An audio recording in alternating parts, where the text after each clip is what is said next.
Case 5-1. Go ahead and disregard the case. We got him at Dash Towns Assist. Out there. Continue out there. 224, I'm going out there.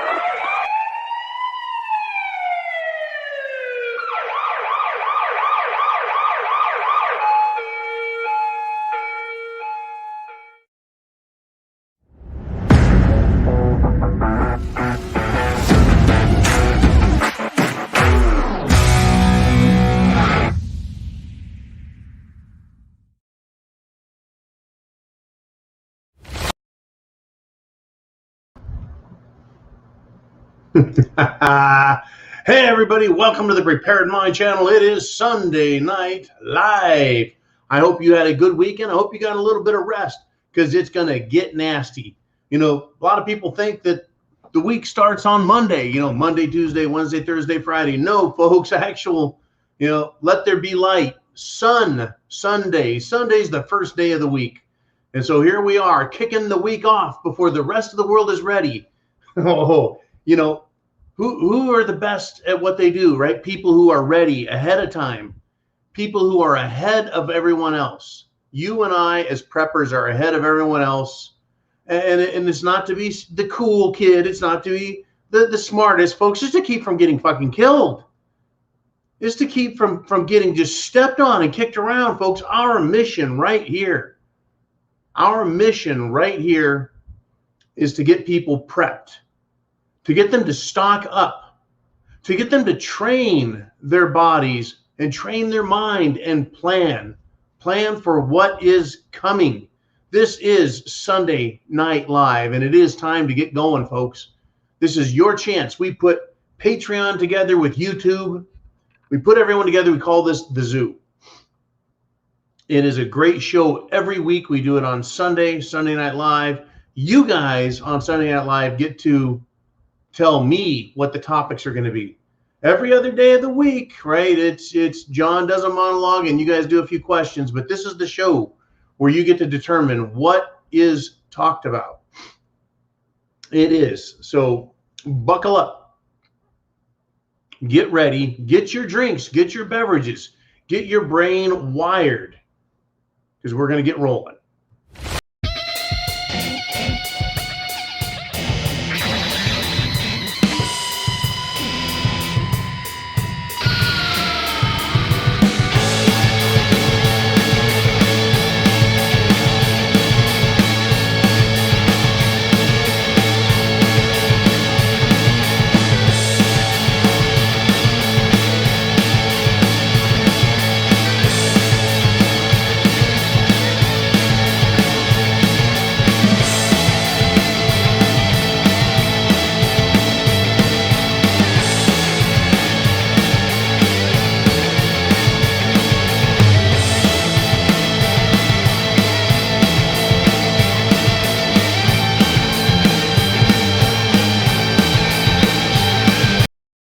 All right, folks, we're back. It is The Zoo, and I had a friend send me an email today. What's this prophet of prepping thing? Folks, I'm not a biblical prophet. I'm not a soothsayer. I'm not a rabbinical priest. I haven't gone to seminary school. That term is used in a very secular manner. Prophet means teacher. It's that fucking simple. We're talking about prepping. We're talking with each other and teaching and learning from one another. Right? I don't claim to be any big time Nostradamus type. We just look at the facts as they're out there and see where this is going. And it's not hard to figure out. It isn't. But this is Sunday Night Live. And maybe the trick for figuring out is if you've got a question, put it in the comments after you hit the super chat button. Hit the super chat. That pays the bills, folks. That's what this Sunday Night Live does, is it helps pay the bills, keeps the lights on, keeps the cans of Spam stocked nice and deep in the pantry. Because, folks, trust me, in a couple of years, if not sooner, people are going to be thinking that Spam, that's right, a can of real Spam, is going to be gourmet. What they're doing to our food supply line, our food just our agricultural base in this country is being decimated, absolutely decimated. So again, your super chats keep me in spam, and spam is good. Everyone, everyone loves it. But again, let's get into the questions. I've got a shit pile of stuff to talk about. We're going to make it entertaining. We're going to make it fun. We might scare a few of you half to death, but that's what we do here, folks. We're real about this. This is not a bunch of sensational crap. This is not a bunch of fear porn. This is what's happening today, what happened last week, and what's going to happen this coming week. Plenty to talk about. All right, so we're going to start off with the Bar 70 with a 556 super chat donation. And 556 is probably my most favorite caliber on the planet. Great donation to start the show off with. And he says, first the bug, now a hypersonic missile. Well, what's he talking about? Well, the bug is the Cerveza bug, compliments of our friends in China. Oh, but with the help of Dr. Doom himself. That's right, the big F-U ouchie, that guy. And I just made that one up, folks, right off the tip of the tongue, right from the mouths of babes. Yeah, the F-A ouchie. Yeah, he's got an ouchie, and we all do too. Anyways, Cerveza bug. That came from China, and now China is firing off a hypersonic missile that flies, I believe, suborbital. And all of a sudden, folks, we have some bigger worries in the United States of America. Russia was really the first to come out and say, hey, look, we've got some hypersonic missiles. Don't fuck with us. We'll use them in a defensive manner. And what they mean by hypersonic, folks, is a missile that flies so fast you can't see it. And you can't shoot it down, not with the technology that's available.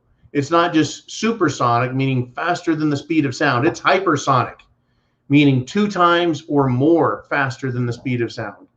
So fast, it cannot be seen with the naked eye or the well-dressed eye.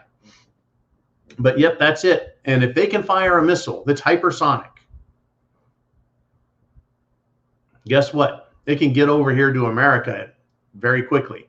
Now, let's just say they're doing 2,000 miles an hour. China's halfway around the world, say 10,000 miles from the West Coast, 12,000 miles from DC. If it's flying 2,000 miles an hour, that's 6 hours. Well, on the one hand, that sounds like a long time.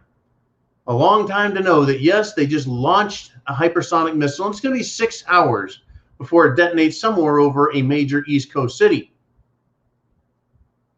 Yep, that's a problem. The time limit. Can you get out of the city in time? Oh, sure, maybe, if you know about it. Can you do anything to shoot it down? See, that's the whole problem with this. There was a time, folks, about 25 years ago, there was a time when China couldn't launch a rocket into space, much less develop hypersonic missile technology. Where did they get all this from? I seem to remember under the Clinton administration. That's right, Bill Clinton, who is got some sort of urinary tract infection, just got discharged from a hospital today. Boy, way to go, Bill. Sold, I believe, China the technology necessary to get them into the space race, into space. I think through Loral Space. Anyways, way to go. Way to sell people who hate us technology to help them attack us. Now, my problem with this hypersonic missile, folks, is not the missile itself. I mean, who wants to be hit by something going so fast you can't stop it? Let's look at this. That hypersonic missile topped with EMP, electromagnetic pulse. That hypersonic missile topped with a real biological agent or a nerve agent. Not a good scene, folks. You can't hear it. You can't see it coming. It's just there, and then you've got problems. Now, let me bring this one more step closer. And man, pay special attention. This is a conversation we had earlier this weekend. What if some of those shipping containers parked off the coast of Los Angeles, Portland, New York, our ports? What if some of those Chinese tanker ships have hypersonic missiles stored inside of shipping containers? That the top of the container slides open, the missile comes out, launches, and it's on its target within 5 minutes because it's hypersonic and it's right off of New York, Los Angeles, San Francisco, Washington, D.C., Philadelphia, Boston. Unbelievable the damage that can be done to our country. All right, and that's just pure speculation, folks. The fact that these ships are here and they're all parked.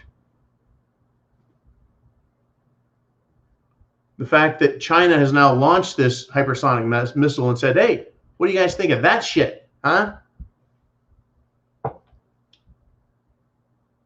Is our president subject to blackmail, extortion, because of his other family members, like Hunter Biden, the great artist? Who knows, folks?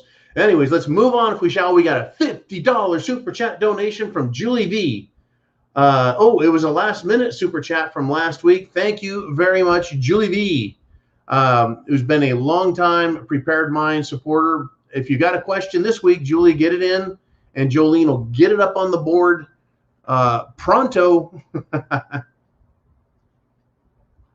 But this week we have a live question from Damian English, another great supporter of the Prepared Mind Network.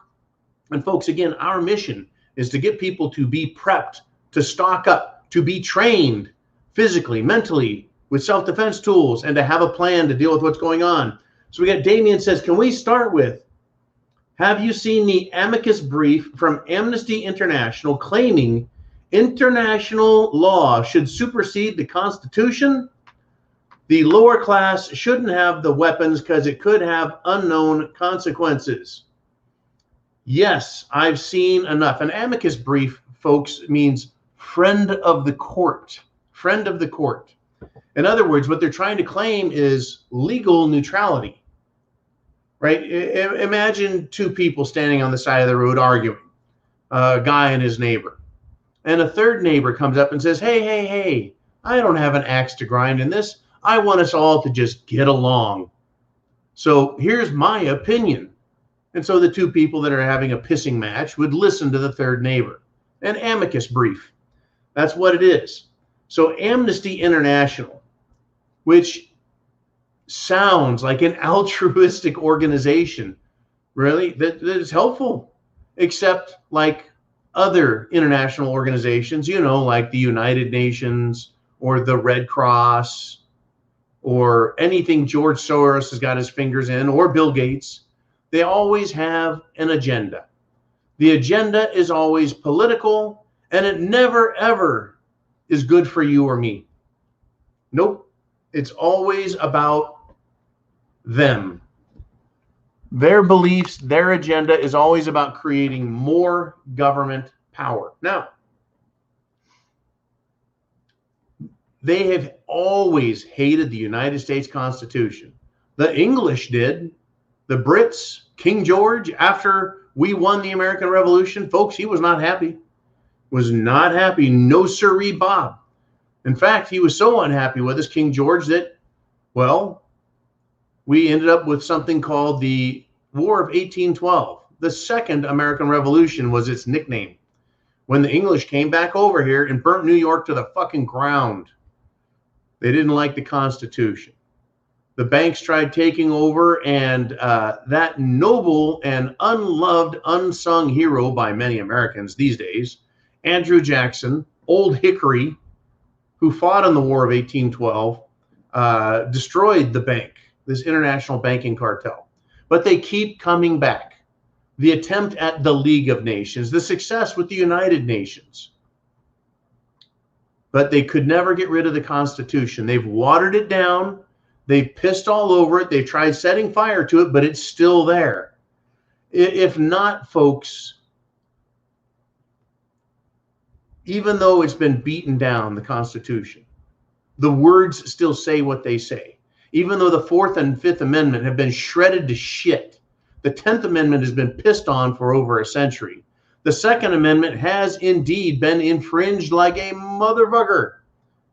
And the First Amendment, well, it has limitations according to people like, well, Hillary Clinton, Dr. Fauci, Arnold Schwarzenegger, Bill Clinton, Barack Hussein, insane Barry Soetoro Obama, Michael Obama, and everyone else who is a Democrat or a rhino, a communist, socialist, fascist, or Nazi. They all hate the Constitution and want to destroy it. So this amicus brief is another way to try and tell the world, hey, this Constitution, it's crazy. It's outdated, it's outmoded. It was written by a bunch of male, white, European, racist, patriarchal, misogynist, homophobes. So we need to get rid of that and move on to something a little more modern, something more flexible. Okay, let's move on with Damien's thing. He says the lower class shouldn't have weapons because it could have unknown consequences. That's right, folks. You pissants, you peons, you peasants, you know, like me. We should not have any weapons because look how well that's working for the Australians who are now being overrun by their own government. Folks, they're now passing a law saying you can't have tattoos in Australia that have anything that the government deems to be offensive, like maybe a 1% or the name of a biker club. And who knows where they go from there. Oh, see, you got free speech. You just can't say what we don't like. Yeah, that's not free speech, folks. That's controlled speech. Controlled speech is propaganda. Even if you think you're free, it's still just propaganda. Uncontrolled speech is free speech. Hey, you want to be a communist? Go stand outside on the street and shout the manifesto at the top of your lungs so everybody knows who you are. I'm all for that. In fact, I highly recommend it. Anyways, Damon, thank you a lot. Unknown consequences? No, the consequences are known. And unarmed people are ripe to be victimized by their own government. Ask Hitler, ask Stalin, ask Mao. Ask in Spain, Generalissimo. Ask de Gaulle. Ask the Cubans under Castro. Ask any people in the whole world. Ask Australians right now if they wish they had their fucking guns back. Ask any of those world leaders how gun control works and who it benefits, and they'll tell you it only benefits tyrants. Uman says this, I thought I read that the hypersonic missile was launched from a plane first, wasn't launched from the ground. You are probably correct, sir. I think the point I was making was that it's been launched. It is now known to the world, not just the Chinese, not just, the Pentagon, but now it's been announced to the whole world. Hey, guess what? This is what we've got. Now, that idea of launching it from a plane is just as dangerous in my way of thinking as having them aboard, say, cargo ships parked off of our major ports. Once again, those cargo ships are closer to the land than any Chinese military plane in airspace could get. But still, at hypersonic speeds, what's a few miles between friends when you're flying 2,000 miles an hour? And I think they're probably a little faster than that. I think Russian hypersonic missiles are closer to 4,000 miles an hour. It is some obscene speed. It would be so fast that it would just melt the skin right off my face. Let's move on if we should. We've got Audrey Delande with a $19.99 super chat donation. Thank you for hitting that super chat donation, getting us your question. It is Sunday Night Live, where you guys direct the channel. What we're going to talk about, folks, shit has hit the fan. It's gotten nasty. And it's only going to get nastier. I've got all the things I want to talk about, but I want to hear what you have to say and then discuss it with you. All right, this is what Audrey says. Hi, John. Have you heard about the sticky strings attached to the new spending bill? Small businesses can apply for relief funds, but pages of requirements of accepting are rumored to include mandatory inoculation. You betcha. I remember I did get this from you. and been thinking about it a little bit. There is, there's no free lunch. That's a proverb of old. No free lunch. And anything the government wants to give you, they're not really ever giving you anything. For example, folks, this is incredible, right? I'll get back to your question, Audrey. Hang tight, hang tight. The U.S. Navy Secretary, you know, who basically works for Lloyd Austin, the Secretary of Defense, who works for Joe Dumbass Gigi Biden, they're telling the Navy SEALs that if they don't get the Jim Jones juice, then they're going to have to pay back the cost of their training. The government has lost its fucking mind. If they think they can tell someone who is a commissioned officer or even a NCO, a non-commissioned officer in the military, that, well, if you don't do what we say, we're going to make you pay back the cost of your training. Not only that, but we're going to throw you in the brig and then court-martial you and throw you out with a dishonorable discharge.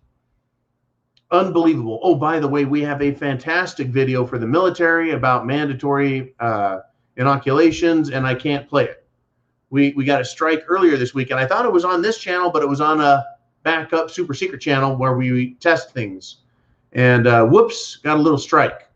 No big deal. We're still here, but I wish we could play. We're just not allowed to say anything that they call misinformation. So what I want to do is talk about some real information. The government will not give you free anything. Everything has strings attached. If you want federal funding in your state, the governor has to agree to abide by the requirements of that free money, right? So you want money for your schools in your state, then you have to abide by the federal education requirements. Well, if you're a small business, a private business, when you enter into or apply for a grant, apply for relief funds, what you're doing is you aren't applying for, folks. You're petitioning, you're pleading, you're praying. We get right into these legal terms, which are secular, religious in nature. You are going to the government and asking it in its sovereign capacity, please give us your money and we will abide by the conditions. Now, I have a lot of opinions about this. Do you take the money and run and hope they don't ever catch you? Well, the government's really good at tracking down people it doesn't like. I don't recommend that, but a lot of people are trying it. You know, well, I'll let them catch me and I'll pay. Folks, when they do catch you, they will make you pay and then some. They'll make you pay back the principal. Then they'll slap on interest plus a penalty, you know, much like these Navy SEALs that they're threatening. You go get your Jim Jones juice now, or we're going to screw you over and make you pay back the cost of the training. But don't worry. Don't worry. The federal government has all kinds of money to throw at illegal, un-American aliens who hate America. No problem. We can give $85 fucking billion in military equipment, munitions, arms, fucking helicopters, armored personnel carriers, everything. 85 billion with a B dollars. But you will not get your $100,000 relief, your $1 million relief, depending on the size of your corporation. When you enter into an agreement with the government, you agree to abide by their terms. You basically acquiesce. You say, you are sovereign because I pray to you for relief. Incredible, folks.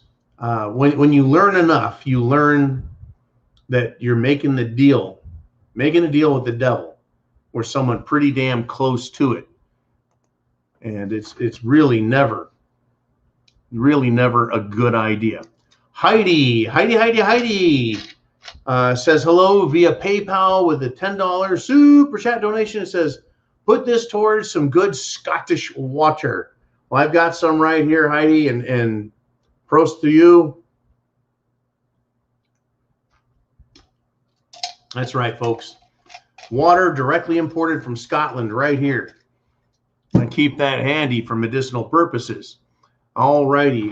Thank you again for that great question regarding these relief funds. Folks, it's not designed to give you relief. It's designed to create greater control mechanisms by the government. Oh, they'll pay anybody, folks. They'll pay everybody. Just do what they want. Why are they so willing to give everyone money?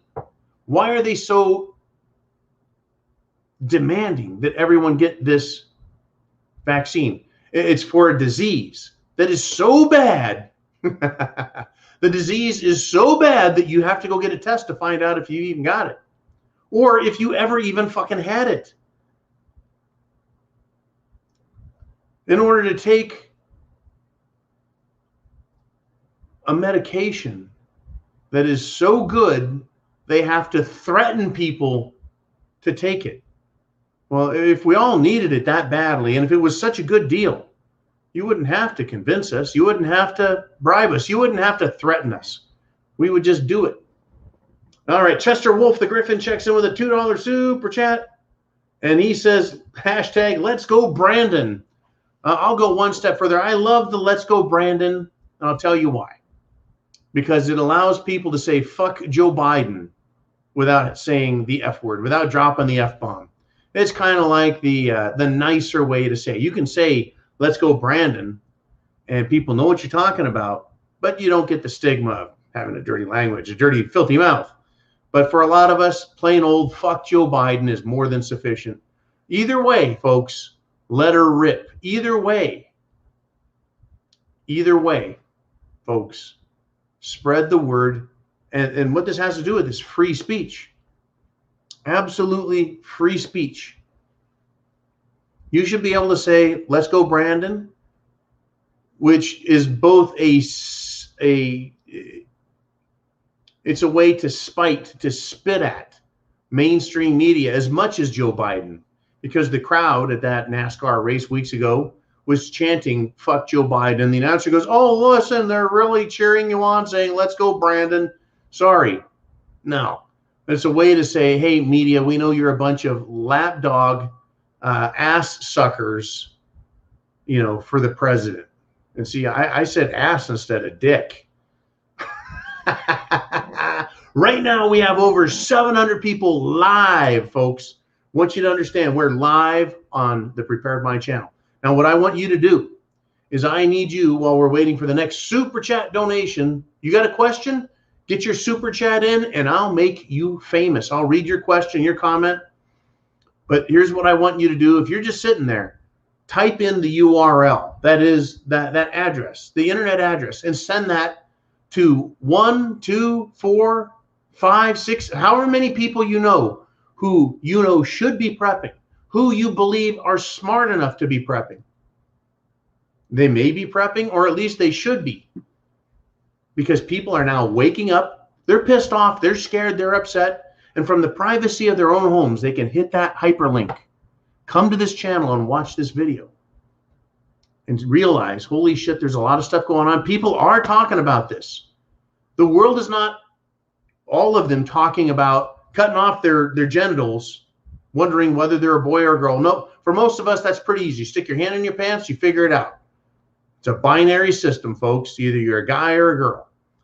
There's just not that many question marks once you stick your hand in your pants, right? That's not what America really cares about. What America really cares about is what we talk about right here, right now.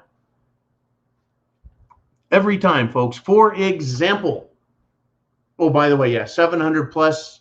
We'll get up to over 1,000 here. But send the URL out. People will come in and watch, and they'll wake the fuck up. They'll start prepping for themselves. And if they're prepping for themselves, food, water, shelter, clothing, medicine, means of self-defense and a plan, if they're doing that for themselves, guess what they won't do when things get really bad?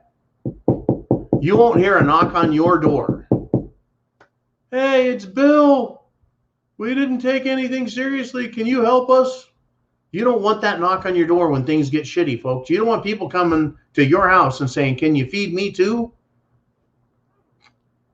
Anyways, we got BMW 9mm with a 556 super chat donation.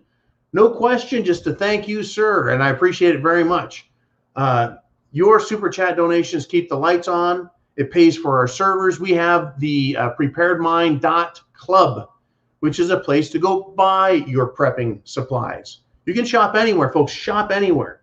Shop around. Check prices. I don't give a fuck. Just get prepared. We got body armor, virtual private network there to protect your computer system, your identity, your location, right? You got that. You got water. Hey, you need a water filter. You need solar power. You need communications equipment. Whatever you need, we try and have it there. We're just another source. But you guys pay for that. Everything you pay for here keeps the lights on. Like I said, keeps me stacked in spam. And it is an admirable stack of spam, I tell you.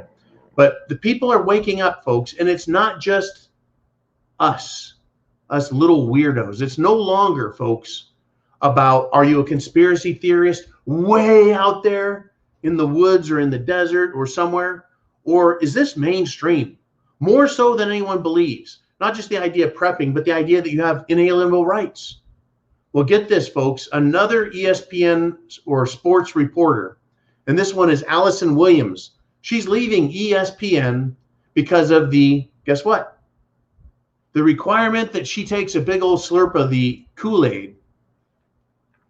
Now, remember, when you buy into the Jim Jones cult, this was back in the 70s. Everyone went down to French Guiana and South America.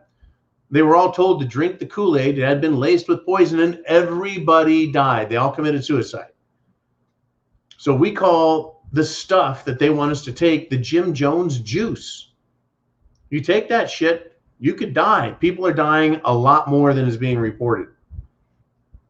And they're all like, well, we don't know what caused it. Really? Isn't there something stuck on their fucking arm? I think that's what caused it. The video footage of people getting sick, having receiving injuries, or just fucking dying, having complications days and weeks later, months later, people having sick health issues they've never had before, professional athletes. It's out there, folks, and the people in the media see it. Allison Williams is leaving ESPN. She's like, I ain't getting that fucking thing. Professional sports players are like, I ain't getting that fucking thing.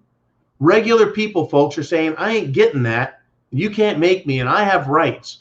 From police organizations to now Bay Area Rapid Transit, BART. The BART system, 20% are saying, you're not going to make us. Fuck you. Pilots with Southwest Airlines, fuck you. They lost over 2,100 flights last weekend alone. 2,100 flights. Delta Airlines, the CEO came out and said, we're not going to enforce the Joe Biden, it doesn't really exist mandate, because it doesn't really exist, folks. Once again, I don't know if you're aware of this, but President Gigi Biden's mandate was a press conference. A press conference is not a mandate. A press conference is where someone opens their lips and words come out. The mandate comes in the form of a piece of official paper where someone signs it and says, this is going to be obeyed. Well, in America, we don't really have that. We have what's called legislation. It has to go through the House of Representatives and the Senate. It should go before a legal board that says, look, you can't fucking do that. Or, yeah, that's within the Constitution. For the most part, they don't give a shit about the Constitution anymore. And then it would go to the president, who signs it. They didn't even go through those steps. It's just Biden said some words and now it's a mandate. Yeah, police unions, pilots, labor workers, dock workers, postal workers. Oh, yeah, most of the federal government is saying, fuck you, we ain't taking it. Yeah, people are waking up, folks. They want to hear what we're talking about. We got BMW 9mm with a $5 super chat donation and has a question. What is the range of an EMP? Will one cover the continental United States of America? This is a very important question. And it's a little bit complicated. Imagine, if you will, a dot, a point in space. And you can direct the energy from explosions. Now, imagine a cone that comes down at about a 45-degree angle, right? Forming kind of a pyramid shape. If you had a missile with an EMP to go up and to cover 2,200 miles, from coast to coast of the United States, it would have to be up 45-degree angle, 2,000 miles. Well, that's way the fuck out in space. At the atmosphere of the the atmosphere of the Earth over the United States of America, probably the entire planet, is about 150 to 200 miles. It's arguable, the stratosphere and the lithosphere and the succosphere.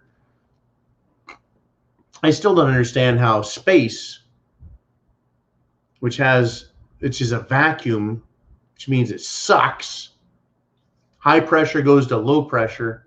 Why isn't the atmosphere stripped off the planet and sucked into outer space since there's a vacuum out there? Anyways, enough silly questions about that stuff. Oh, well, gravity holds everything. Okay. So what's this? The Earth sucks too. Anyways, the point about how will one cover the United States? Well, let's assume that the United States is 2,200 miles across, but the missile only needs to be 100 miles up, and so it's a very flat cone, right? Okay, fine. You still have 2,000 miles by 1,000 miles. You do the math. It's a lot of fucking miles. You're like 20 million square miles? It's a lot of fucking square miles that need to be showered with enough electrons to pile up, and the aggregate damage by that is to destroy all circuitry. That's the point of the electromagnetic pulse weapon, is to destroy the electronics, computers, and other sensitive electronic equipment of the enemy. So when you say, will one cover the continental US? Yeah, it can, but it has to be powerful enough.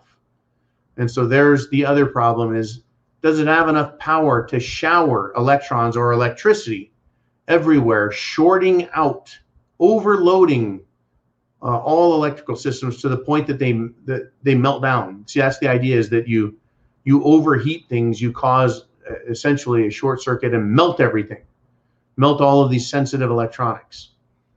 So yes, you can have one cover the United States, but probably not powerful enough. Will it effectively cover the United States, or just the area right under it, and everything else gets a little zap, but it's fine? So that's why the idea of multiple EMPs placed right over cities. Here we go, folks. If you've got 50% of the population of the United States living in major cities, which are, relatively speaking, a very small target, you can take out half the country with 1/1000th of the needed electrons. Okay, so it's a lot less weapon, and you get a lot more coverage with individual smaller weapons taking out the city areas. So that's why something like, container ships off of our ports, Gulf ports, East Coast, West Coast ports, showering major cities with small or smaller EMP weapons would make more sense than trying to get one big one or two big ones, to launch and detonate above the entire country and hope that it's enough to cause the damage necessary. Let's do this. Chester Wolf the Griffin checks in with a $5 super chat donation. And he says this: heard from somebody today who makes underground bunkers that they've completely sold out and completely booked up until 2023. My thoughts.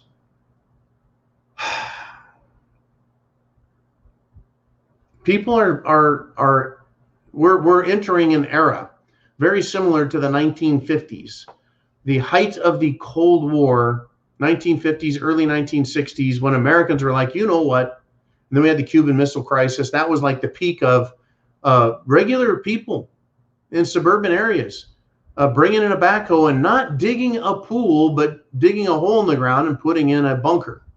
Now, as you can see, the glorious, glamorous living conditions that I'm in, a large culvert, a 20-foot culvert is a great underground bunker.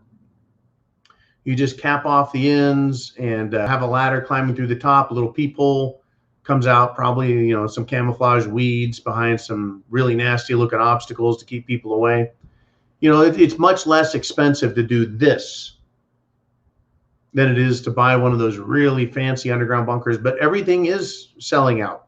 It doesn't surprise me a bit. People, like they were in the 50s and 60s, have said, you know what? Things are looking bad. They're not getting better.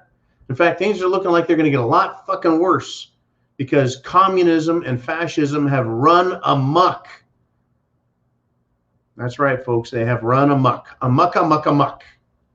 And here we are, yeah. So there's different ways to do it. Some of these underground bunkers are modular, and they're huge complexes. They're modular complexes that are incredible, right? You can get bedrooms, bathrooms, all kinds of stuff. And it's not easy to do, folks. It's not easy because you still have to worry about water. You still have to worry about waste. You have to worry about food and garbage and pests and all vermin and all that stuff. You're building your own. You're building your own little world.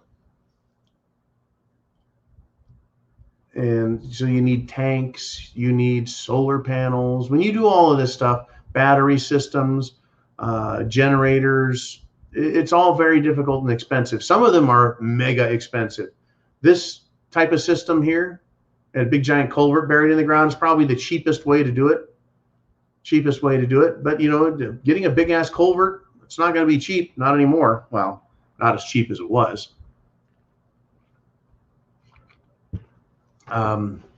It's a lot cheaper to take the house you have, get sandbags, and put them on the exterior walls facing the sides of the home that have the greatest threat of attempted forced entry by assholes. It's a lot cheaper, and you get to enjoy your house still. But here we are, folks. It's 2021 going into 2022 soon enough, and shit has hit the fan. What are you thinking about? Food, water, shelter? Your shelter, folks, your bunker. The old hunker in the bunker motto that we have.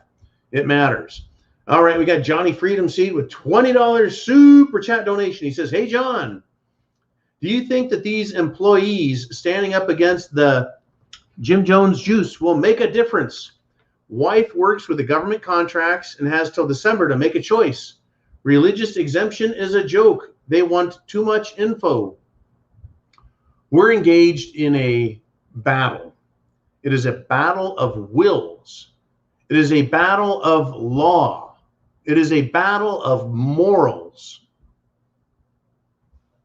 Do you have the will or the personal strength to make a stand with your moral and say to the government, you are violating the law? The government can say, okay, fine. We don't give a shit. That's your morals and that's what you believe. Then we're just going to fire you. Well, I believe that's religious discrimination. I believe it's a violation of one's rights to privacy. I believe it's a violation of medical privacy. But never mind the law, right? That's being fought and battled in the courts. What they're wanting to do is get as many people as they can to take the Jim Jones juice. Whether they want to, whether they're tricked into doing it, whether they're forced into doing it, whether they're extorted into they want everyone on it as much as they can before the plug gets pulled and the Supreme Court says it's unlawful for all of these reasons which I have talked about. It is immoral, basically. It's a violation, folks, because the testing is improper. It's a violation of law. It's a violation of international law. It's a violation of constitutional law. It's a violation of our rights. It's discriminatory as much as racial discrimination, gender discrimination, age discrimination, right? Any of the other discrimination rules that say you can't deny someone a place to live. You can't deny someone, oh yeah, medical coverage. Are they allowed to deny people medical coverage based on their skin color? Access to medicine, as Barack would say, medical coverage, medical services. Are they allowed to discriminate based on your gender? Are they allowed to discriminate based on whether you're a homosexual or not? No. So why can they discriminate on these grounds? It is unlawful. But they're going to push it, folks. This idea that religious exemption, they get to tell you whether or not your religion is good or not, or whether or not they believe you are religious enough for it to be applicable. It's none of their fucking business. And I've had it, just fucking had it with these people. But there's nothing I can do about it, folks. Nothing you can really do about it except what? Well, join the fight. And that is a big deal, folks. None of us individually can change anything. I'm not strong enough, but I'm strong enough to come here and talk to 1,000 of you live at any one time. Sometimes a lot more than 1,000. We've got it almost up to 1,000 now, which is an incredible number I'm looking at over here on this computer. But this is the world we live in, where if we don't stand together, they will take us down and divide us into small groups and force as many of us into this game that they're playing. You have a right, folks, to your freedoms, your liberties, your Constitution. It's going to come to a fight. The United States of America is the last bastion of freedom, the last bastion. And the bastards in Washington and the state houses think that the Constitution is an antiquated dust rag, needs to go away. So they're going to try to destroy it, try to say it doesn't matter. It's up to you to decide if it matters, folks. It's up to the people. The notions in the Declaration of Independence that we the people, not we the elite 1%, not we the political class, but we the people have inalienable rights of self-determination and self-governance. It's coming to a fight, folks. In America, the land of the free, the home of the brave, truly a very small percentage is going to be the only percentage that fights. But just like last time in 1776 and onward, it was a very small percentage, 3%, supported by another 17% who weren't doing the fighting but were willing to help in other ways. Yeah, they are the ones who won liberty for everyone else. And everyone since then who is, well, how we say, benefited, enjoyed life to a greater and fuller extent than any other people at any time on the planet, because of the sacrifice and the belief system, the courage of the convictions of those patriotic Americans who chose to fight. It's going to be a mess. All right, we got Damien English back with a 1911 super chat donation. Got a super chat button up here, folks. You got a question, hit that super chat button and put it in here. I'll make you famous. Damien checks in with 1911. That's the preferred caliber of my sidearm. 1911 comes in 45 ACP. That design's been around over 100 years. It's a fabulous weapon. Still works today and is accurate. I know a lot of people like your Glocks and your SIGs and your other guns, but I like a 1911. This is what Damien has to say. GBSB, Patriot Nurse, Canadian Prepper, Guns and Gadgets. The message is the same. Get prepared. Are we closer to 0 hour than we think? As a trucker 1,000 miles from home, full battle gear is needed. Yes. The message is becoming loud and clear amongst all of us who are still able to broadcast. Those of us who are clever enough and determined enough to stay online and deliver a powerful message, folks. Some of us are better. Some of us speak more proper English. Some of us don't give a fuck, and we just say what we need to say. While the Prepared Mind Network is not the biggest, we have an awful big reach, and we do, folks, reach some very important and powerful people out there. Isn't that right, Sergeant Major? Anyways, we are closer to 0 hour than we think. Within, shall we say, within 30 seconds of me sitting comfortably, there are all the necessary tools, gadgets, devices, and preps needed for this guy to survive, live, thrive, and deal with all manner of bullshit. That's right, folks. It's all right here within my reach. because at any point shit can just go haywire. And I don't plan on giving up. I'm not threatening anybody. I don't have to. I don't need to. The Constitution is plain as day. The Declaration of Independence is plain as day. History is as plain as day. Why people fight evil government.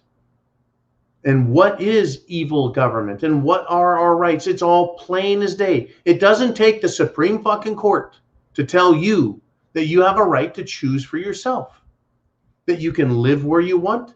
That you can travel as you see fit. That you can put food in your mouth when you're hungry. That you can go to the bathroom anytime you wish. That you can drink alcohol when you feel like it. It's plain as day, folks. Even smoking a doob, I don't got a problem with, as long as I don't have to smell it. Just can't stand the fucking smell of that shit. But it's plain as day. Freedom is free, folks.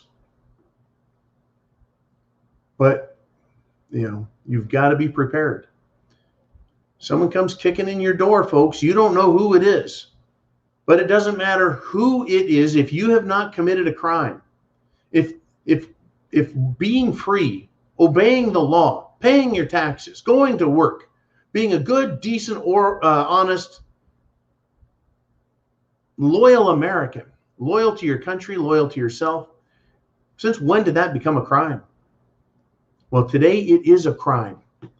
To the leftists, these violent leftist scumbags in Washington, D.C., and many state houses and many cities, they'll tell the police, go get that guy, he's bad. The FBI, go get that guy, he's bad. Arrest him right now. Well, there's a lot of people out there, folks, that are not going to be arrested, that are like, you know what? I got one chance at this. And I want you to understand this right now. You and I, we have one chance at this. One chance only. And if you fuck it up, you don't get to play anymore. You got one chance to play this game. I do too. And you're not going to take it from me. Right? If I have to play in the first round and my piece gets taken off the board, then I'm off the board in the first round. If the first round is happening out there and the second round and the third, and then I get to join, hey, whenever you get into the game, folks, you got one chance. And if you say, oh, okay, go ahead and, I'm a bad guy now because you say so, go ahead and arrest me. What's going on here, folks? As Damien is pointing out, we're closer to 0 hour than we think. When it is exactly, I don't know. Can it be stalled? Yes. Can it be put off? Yes. But it's closer than you think. Are you ready? Are you prepared? Do you have the necessary tools? Do you have the necessary plan? Do you understand that whether you hear a knock on your door or if you hear the knocking of ammunition being fired down the street, that's when you know it's real for you. That's when it's game on. That's 0 hour at that point. Right? When you hear the call, the knocking, whether it's for you or your neighborhood or your city or your state, that's when you know. Now, Mr. Skylight with a $99.99 major super chat donation. Mr. Skylight, thank you, sir. And thank you for all the work you're doing behind the scenes. We do have a lot of people, folks, working behind the scenes. I wish I had the time to thank them all properly, to congratulate you all for the work, hard work that's done on a daily basis, the suggestions, the comments, the information. Mr. T is doing a lot of promos for us. And we're getting a ton of compliments on the promos, throughout the show. We have, and I'll play one of those here in a minute, but Mr. Skylight, I want to thank you for all the ways that you support the Prepared Mind Network, and the way you, sir, support everyone out here. Everyone who's watching, folks, we're well over 1,000 viewers now, live right now. And we've been going for almost 1 hour. Now, understand this, everyone. If you send out another 3 emails with this URL, with this address up here at the top, the internet address, send it out to people, more people will come on and sign on, and you're going to see that number grow from 1,100 up to 1,500. I want people to send the message out to others to wake up. Now, the President of the United States, you know, President Gigi Biden, who doesn't seem to broadcast from the White House. They have a movie set that looks just like the White House. Literally, folks, with the press and the media sitting in an audience, blacked out. It's a fucking movie set. Anyways, when he does a speech, they might get 500 people live, maybe. That's the President of the United States, folks. We beat the shit out of him on YouTube. Unbelievable, huh? And by the time we're done, folks, we've got thousands and thousands and thousands of views. We have tens of thousands of views on this channel daily. You may not see that because you don't know all the ways that we're broadcasting and reaching out and touching people, but folks, we reach out and touch people. And we ask you to do the same. Reach out, send the URL, and get people waking up. It's incredible.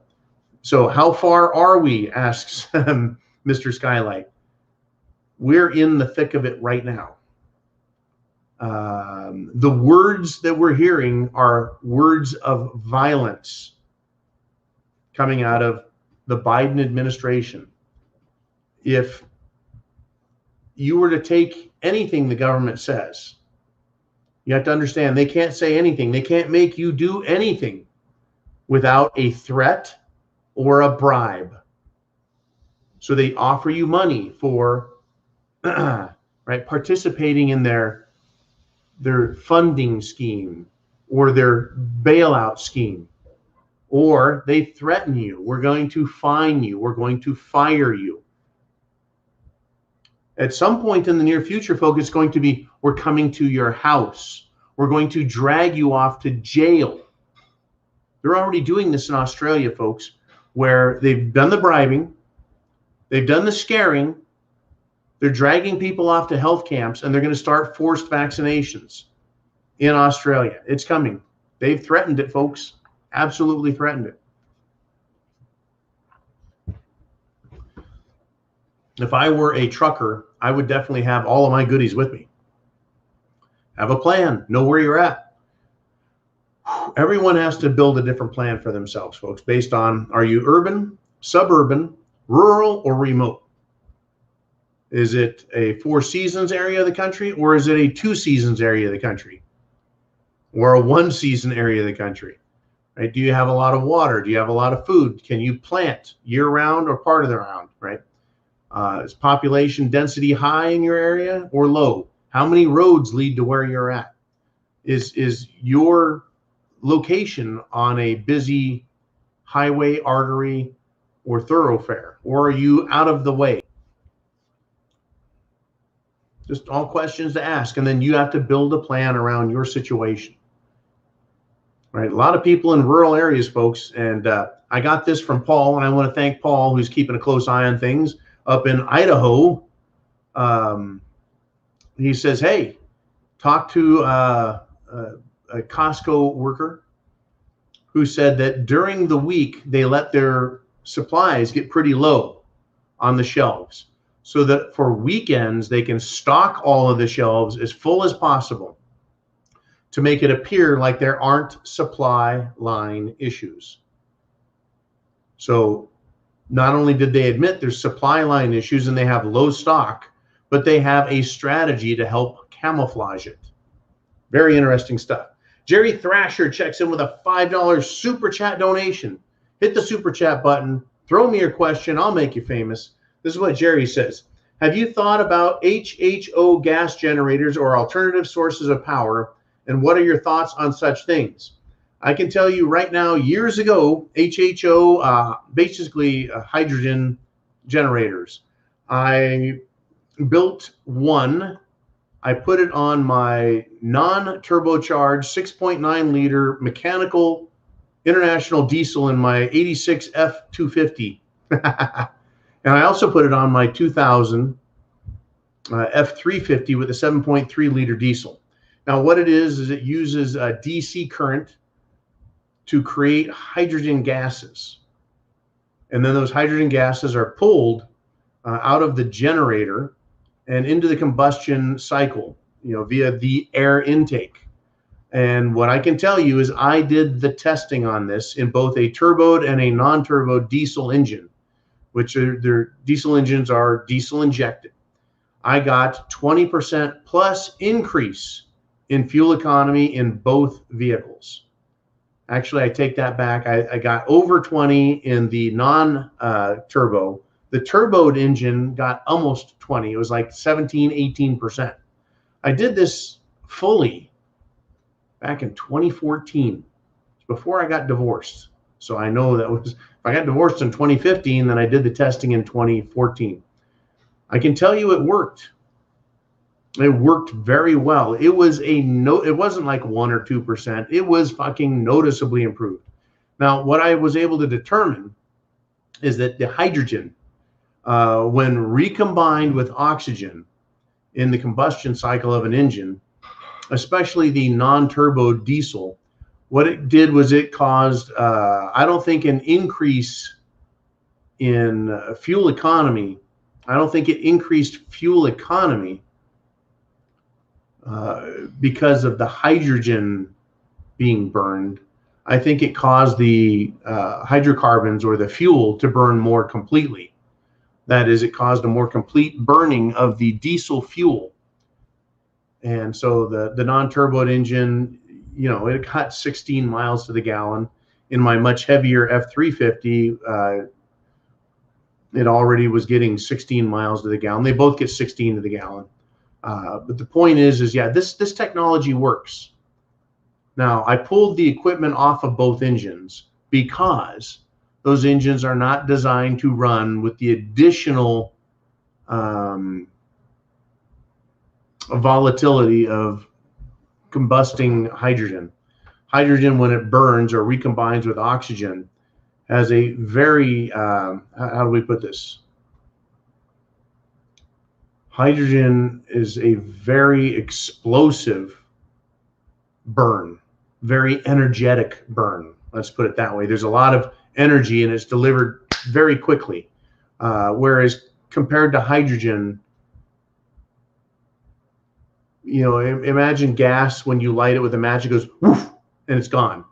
You light some diesel fuel and it burns kind of like a candle, very slow, smoky, long burn. Hydrogen burns very energetically and quickly, and I thought, well, we could be doing damage to my the heads of the engine. It could be destructive. The engine isn't designed to handle the combustion of hydrogen gas, but rather the slow burn of diesel. I know this is a little technical, but it's a great question. My solution for this, or my recommendation, would be that engine manufacturers design engines. It would be smart to design engines to handle this very quick, very energetic, accelerated burn rate on hydrogen fuels, and it will cause hydrocarbon, oil-based fuels, gasoline, diesel, jet fuel, to burn more fully, to burn more completely, to burn more energetically, to deliver more power. And like I said, without the turbo, I saw over 20% increase in power, or rather fuel economy. It just, I know the engine isn't designed to handle it, so I removed it. I know that's a long-winded answer, but it was an interesting experiment. And I ran, this is way back when, folks. It may have even been a little before I started this channel, back in 2013. It may have been, yeah. But it was a fun experiment to build this stuff, the HHO. All right, we got Red Pill Files checks in with a 556 super chat donation. Says, hear about the subway gas attacks in New York City on October 18th to 29th. 120 locals test what happens if a chemical weapon is released. Will they use real poison? Yeah, they're going to release a safe gas in the subways. They've done this and talked about doing this for well over a decade, folks. They've done it in, I believe, London, you know, in the tube system.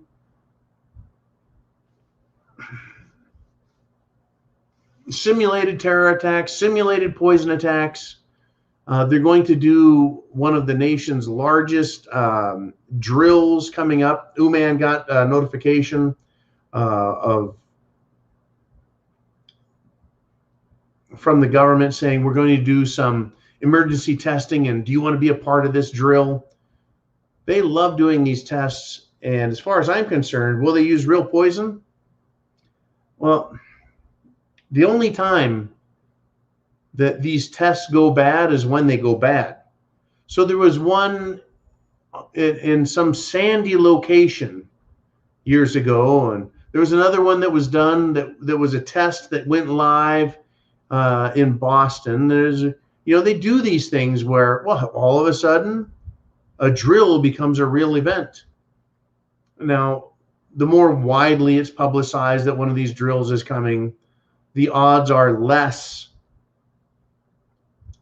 that it'll go live. And in fact, folks, one of the biggest ever was 9/11. During 9/11 back in 2001, and this is the God's honest truth, the Pentagon, or NORAD, if you will, the government, the military, was conducting a test, a drill, in case someone hijacked aircraft and intended them to fly them into buildings. Interesting how simultaneous to a test, concurrently was running or was happening the real deal. Or is it that they take the test that they're running, the drill, and they just go live with it? I don't trust government. I don't trust the government. The government has experimented on the people. The government has experimented on the military.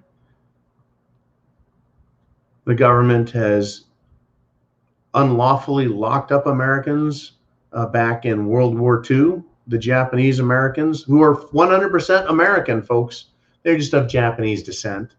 But those Americans were arrested unlawfully, having committed no crime, and thrown in internment camps in a very cold area of the high desert in the western United States, where many people died. They certainly suffered. They were certainly treated with indignation, suspicion, hatred, all for being what?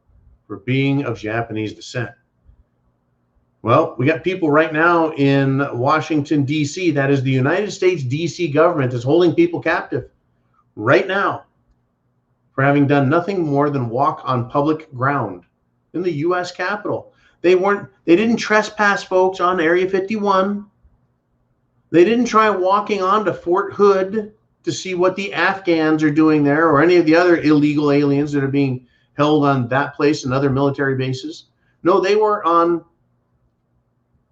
plain old U.S. Capitol government public property, arrested. You trust the government? Trust the government with medical experiments? You trust them with law enforcement? You trust them with training experiments? I don't. I certainly don't. All right, we got Johnny Freedom Seed checks in with a 556 super chat donation. Hit that super chat button. Throw me your question. We'll get to it, folks. Unbelievable. Anyways, Johnny Freedom Seed says, as always, Semper Fi, brother, and let's go, Brandon. You bet. Let's go, Brandon. And while you're at it, folks, I want you to understand, who are these people in government? Who are these people in entertainment? What is it that they think of you and your freedoms? Are freedoms God-given, inalienable rights, as we see in the Declaration of Independence? Have they been laid down? Well, let's take a listen to see what people in our government in power right now think of your liberties and freedom. And not just to think about, well, my freedom is being kind of disturbed here. No, screw your freedom. There comes a time when you do have to give up what you consider your individual right of making your own decision.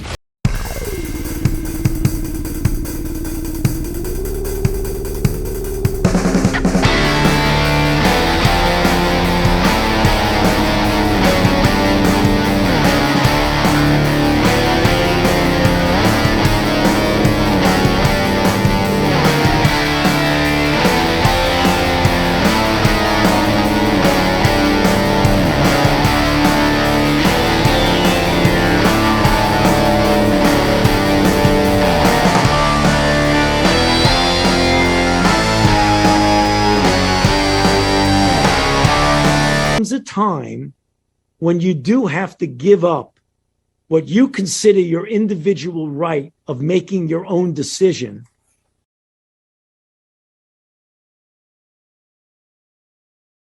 It's vaccination or disciplinary action.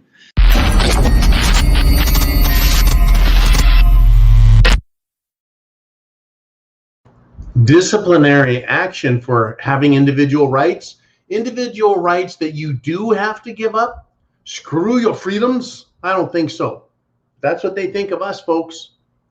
That's what they think of us. That's what they think of you. And if they think that, they have no problem conducting tests to see how their little experiments come out. And from time to time, I guess people will have to screw their freedom, give up their individual rights, and suffer, false flags. All right, we got KC Lowry with an $11.44 super chat donation. He says, will a metal garage protect against an EMP? Okay, an electromagnetic pulse. It was discovered when they had the first atomic bomb. They were atomic bombs, then they became nuclear bombs, and they discovered that certain compounds, plutonium compounds and other, heavy compounds that are used in these bombs, different things were released. Sometimes, fissionable material. And they also noticed, though, right away, the very first one, that electrons were released. Electromagnetic pulse, EMP. Electrons is electricity. And now, when it comes to electricity in your home, electrons come down and run down copper wires inside the insulation. They're insulated from escaping, but they come down and they're just charged on that wire.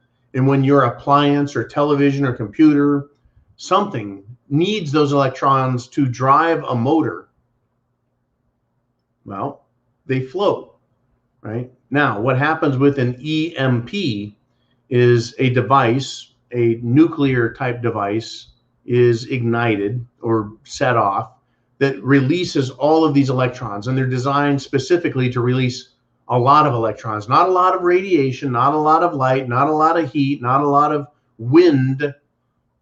When you see a nuclear bomb go off in the old videos, you see houses being blown down. No, that's a wind.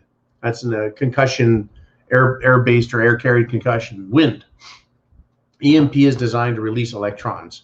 So the electrons, their job, well, what they want to do is go to ground. The nature wants to find balance. If it's 100 degrees here and it's 50 degrees here, when you combine those two, your average will be 75 degrees. So we'll all want to flow and find a balance, where things aren't trying to get hotter or cooler. That's what balance is. So if you've got a bunch of electrons here and not so many here, it's going to mix. So an EMP showers everything with electrons, showers the shit out of it. And what those electrons want to do is find balance. And the fastest way for them to find balance is to go to ground, going to ground. You go into the ground and there's a lot of room for electrons. So every power plant on the planet, folks, has a giant ground rod, a huge rod that goes into the ground. Every house has a ground rod, a copper rod that is driven into the planet to gather any free electrons out of the system and ground them. So here we come to the question from KC Lowry: will a metal garage protect against an EMP? My answer to that is, how well grounded is your metal garage?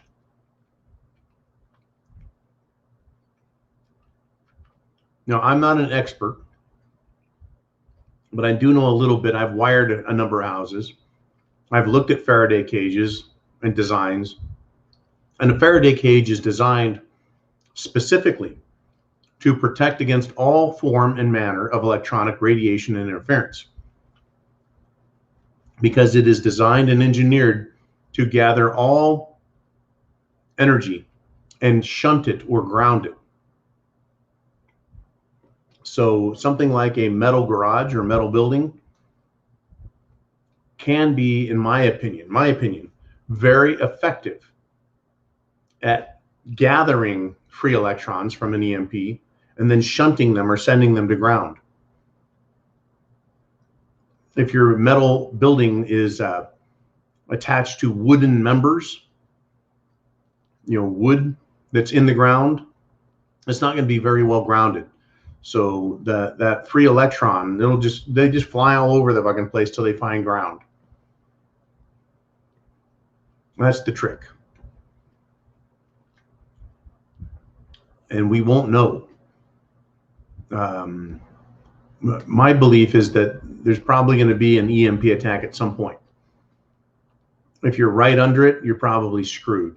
If you're more on the periphery away from it, there's probably going to be mixed effects. Will your computers be destroyed, or will they just be, overloaded and they shut down? I don't know. Will your car operate? Some may not.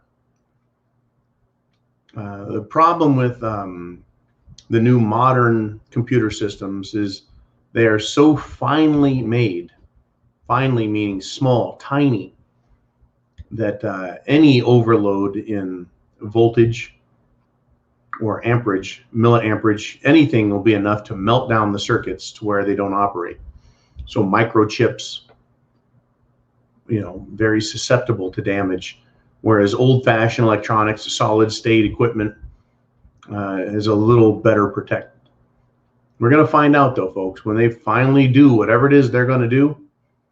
But my best recommendation is get some EMP protection for your more necessary SHTF equipment, your radios, walkie-talkies, maybe a spare phone, your emergency radios. Keep them in a Faraday cage, and you can make homemade Faraday cage, folks. You can make those, and it'll be more effective than not having it, that's for sure.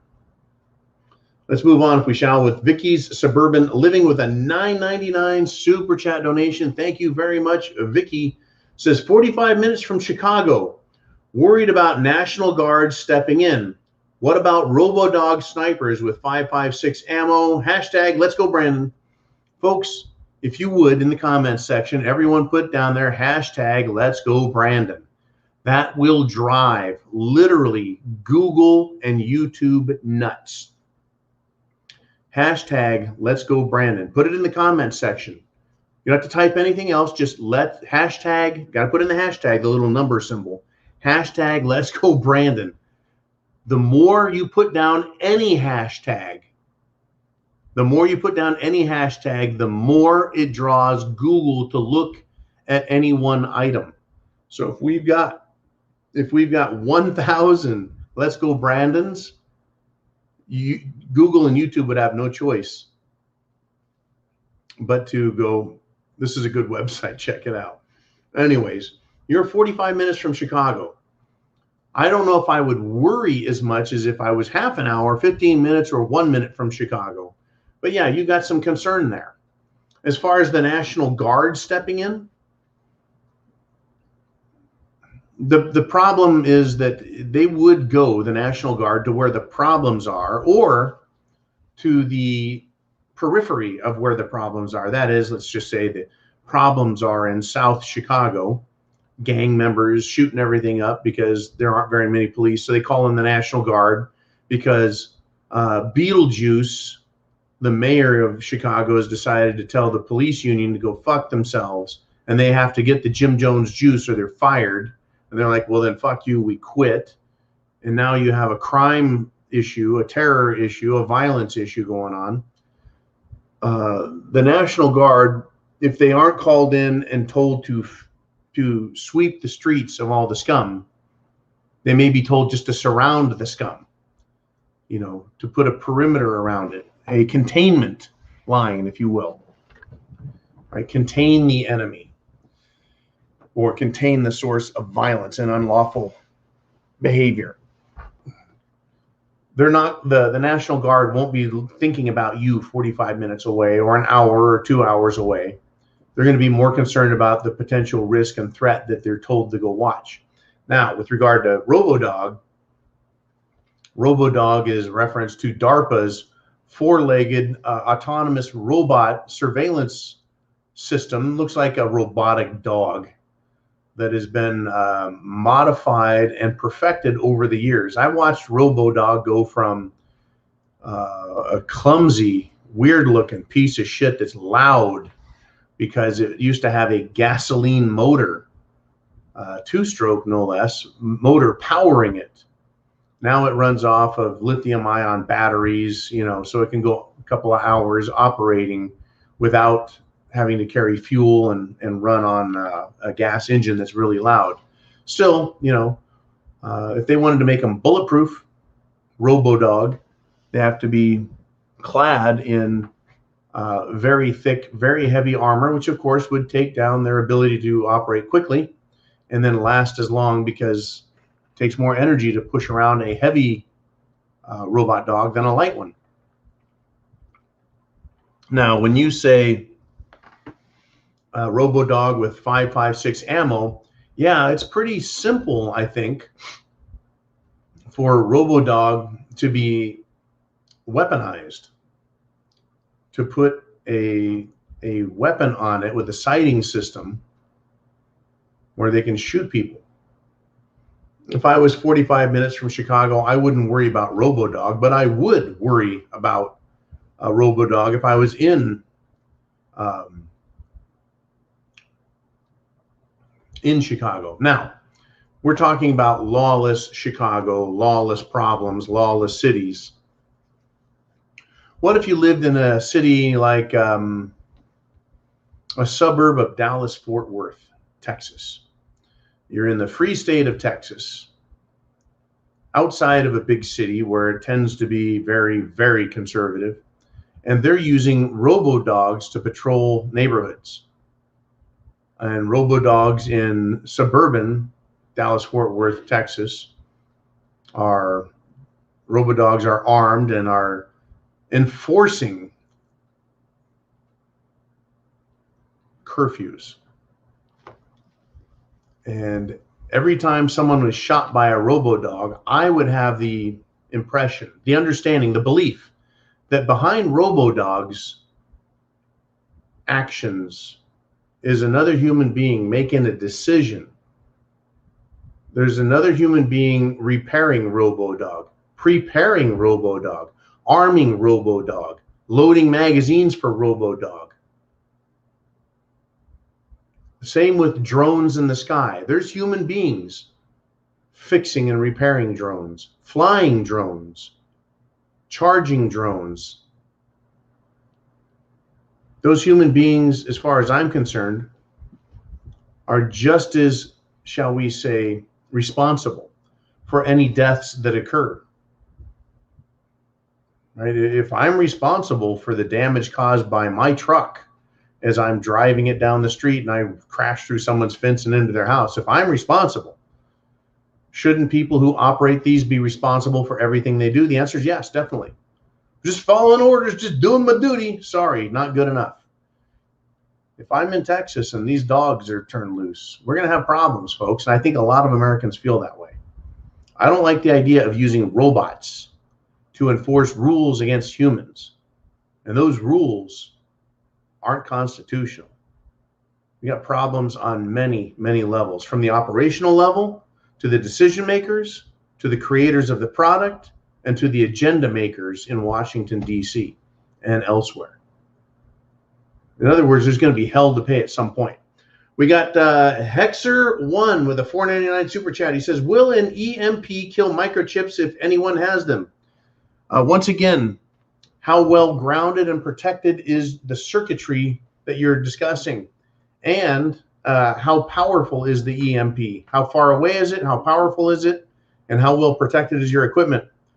If I had a cell phone, which is very sensitive to electromagnetic frequency, very small, is not well grounded at all, and if it had an abundance of electrons jammed at it, you know, you can have a meltdown or an explosion. So yeah, microchips, EMPs supposedly kill microchips very, very quickly. Microchip meaning, you know, very small, very dense, very compact chip. They're very weak, susceptible to EMP blasts. So there is your answer to that. Prepper Dale checks in with a $5 super chat donation. He says, will an EMP only affect for the instant it goes off, or could it affect things over a period of time, days and weeks? It is my understanding that it is very brief. Very brief. From the time that the electrons are showering something, it's a one and done. Bam, boom, release. Now, the electrons are looking to go to ground. They're looking to find balance, neutrality. Right now, while let's just say a hypersonic missile is launched with an EMP weapon, it goes off, pow, showers a rather small area with electrons, free electrons, and it does a lot of significant damage. If not enough damage is done, that doesn't mean that the enemy can't send another EMP weapon, a second or a third, or a more powerful one. We see, because it is the desired effect that they're after. They're looking for that desired effect. So while an EMP goes off, bang, once, they can let off many, many of them. Okay, anyways, thank you, Prepper Dale. Steve sent a $10 super chat donation through PayPal. He says, the French and other European Union countries are protesting these mandates. This country is nothing but pussies. Thank you very much, Steve. Again, I got the message from you earlier, as well as the video which I watched. Yeah, we're seeing in France and Italy, we're seeing in London and Germany, we're seeing in many countries protests to their versions of the Jim Jones juice mandates. Up in the Scandinavian countries, Norway, Sweden, Denmark, Finland, the governments themselves have said, you know what, we're done with the cerveza bug madness. We're done with the Jim Jones juice nonsense. It is nothing more than a flu, and that's what they're saying, and they're done with it. Other countries, on the other hand, are ramming this down people's throat. Australia is making Adolf Hitler blush. He's like, holy shit, those guys are fucking Nazis. Right, that's Australia and New Zealand, beating people up, throwing them in jail, demanding papers, right? Unfucking believable what they're doing in Australia.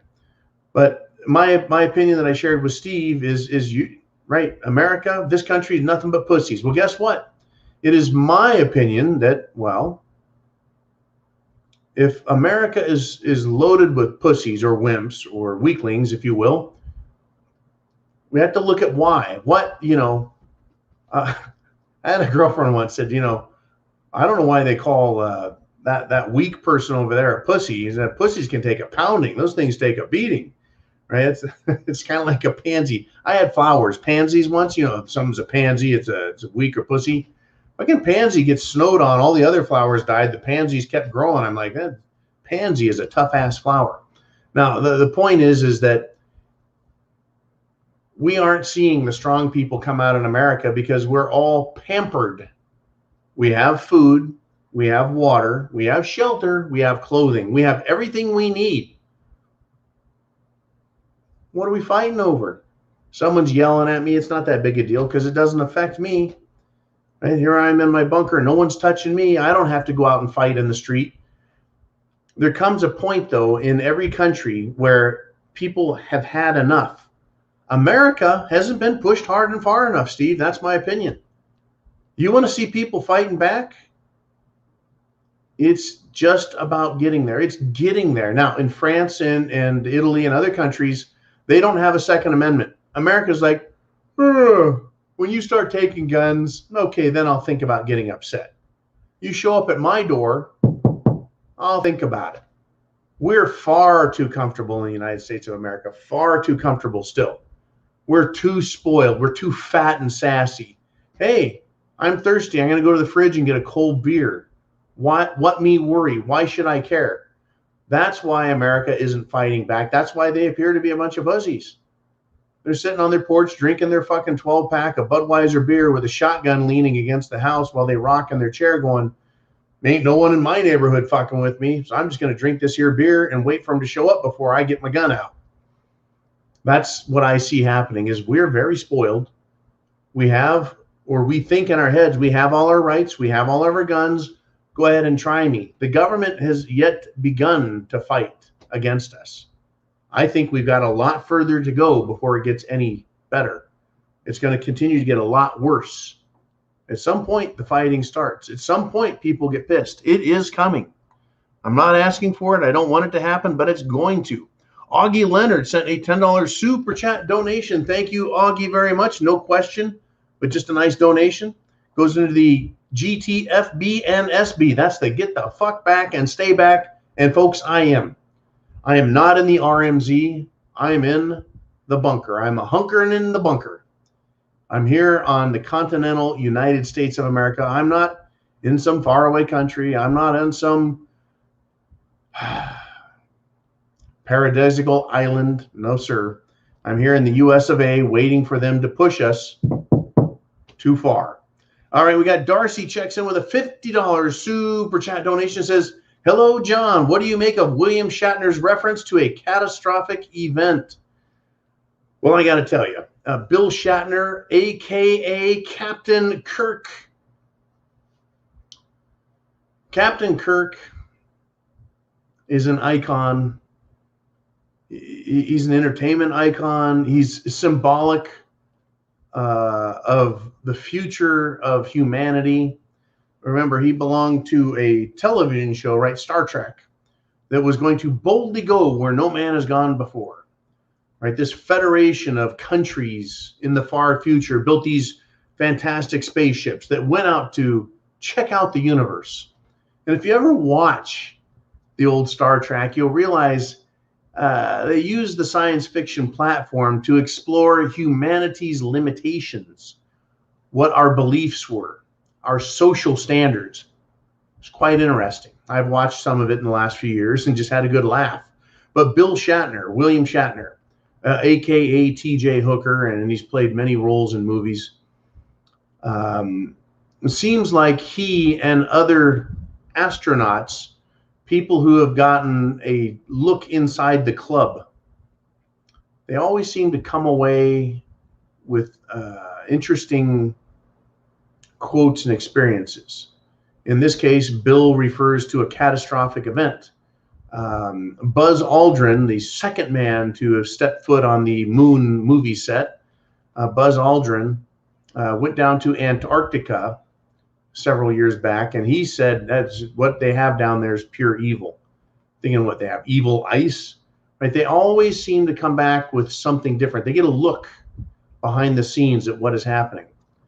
So I think that William Shatner, some information was shared with him, and he referred to it. And while this is just how I look at these sorts of things, folks, because like I said, every time one of these celebrities or low-level elites do something, they tend to come back with a different attitude. Another really recent example, far closer to home for all of us, is the Attorney General in Arizona, who started off when they were doing their tax audits in Arizona in Maricopa County, because there was tax fraud going on. He was talking all tough. He was going to lay down the law. There was going to be some hell to pay. And I think he was taken kind of like William Shatner or Buzz Aldrin or any number of other people who are on the fringe of the elite. I think he was taken off to a side and said, this is where the bear shits in the woods, mister. You don't get to do what you want. You don't get to say whatever the hell it is. You don't get to apply the law in this situation. Here's the truth. Here's the fact. This is what's really going on. Now, we're going to march your little ass back out there, and you're going to behave and do as you're told.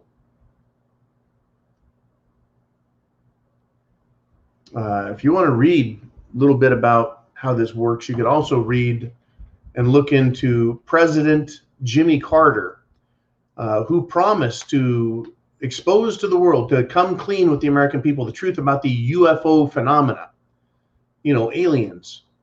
And the report was that, he was taken in a room. He was given some information that forever changed and shocked him. The true nature of what the universe is and what's going on. And I strongly believe, based on what I know, that is the case, that the universe, the way the world works, is not what they tell us it is, that there's big deal out there, right? So this catastrophic event William Shatner refers to, just in the last few weeks, we've been reminded, Darcy, that a huge comet, 10 times bigger than the one that caused the KT boundary event that killed all the dinosaurs, is coming right for us. We were told last week that an EMP blast coming from the sun, known as a CME, coronal mass ejection, right? That's when the sun belches out free electrons that can fly through space. And when they hit Earth, they cause electronic problems. And our satellites sometimes down on the Earth itself. We have these catastrophic events. Someone could have told Bill there's a catastrophic event coming, kind of the way NASA, folks, the National Aeronautics and Space Administration, back during the Obama administration, early on, the head of NASA made a YouTube video broadcasting to the NASA family, telling them to get prepared for catastrophic event. But, luckily that catastrophic event didn't happen. It missed us or whatever. And so everything was fine. And we just forgot about these calls, once again, by low-level elitists, whether it's William Shatner or the head of NASA, or whether it's the president of the United States or Bill Shatner or the attorney general or whatever. Right? They're just shown a little sliver, a little piece of what's going on, and they fall right in line. My thing is, I've seen some weird shit, folks. Weird ass shit. I know the way they present the world is not the truth. Washington, D.C. is completely fucked up. But that doesn't mean I don't have rights. It doesn't mean, right, that there isn't a true order to things, right? God, people, constitution, then government. The way government thinks is there is no God. They are the God. And it's God makes the rules, government, which is God, makes the rules that we obey. That's how they think it works. All righty, we got Crazy Uncle. He's got a $10 super chat donation. And he says this. He says, hey, John, prepper tip for the winter. I love the prepper tips that Crazy Uncle does every week. Uh-oh. We need to turn around and go back there. If we could, Jolene. By the way, thank you, Jolene, for all that you do. Folks, behind the scenes, Jolene is the administrator.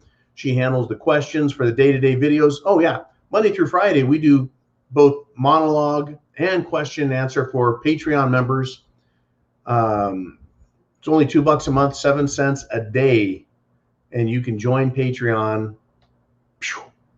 And every day we go through questions. And Jolene handles this on a daily basis. Not to mention, she administrates the preparedmind.club, C-L-U-B, our superstore, which is also now a news outlet where she is setting it up to be a news generator, or rather a clearinghouse for news.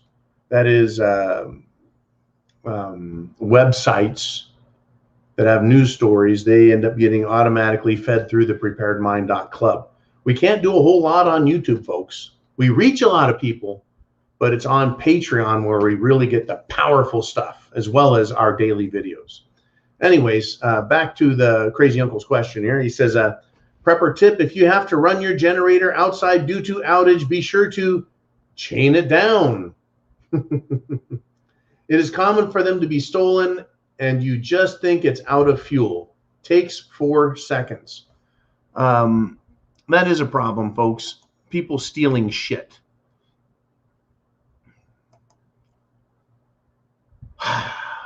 Here's what I have to say about that.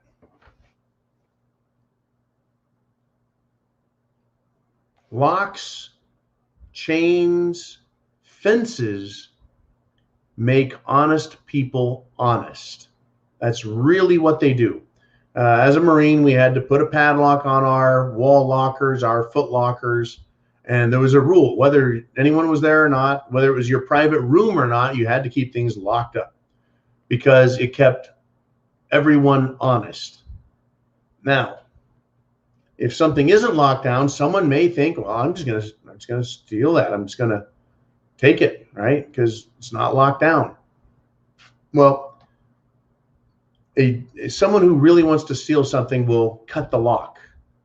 They'll either pick the lock, break the lock, cut the lock using bolt cutters or a cutoff wheel, battery powered, grinding wheel, just cut right through it. And that takes a couple of seconds to do. Now, carrying a generator off is not easy.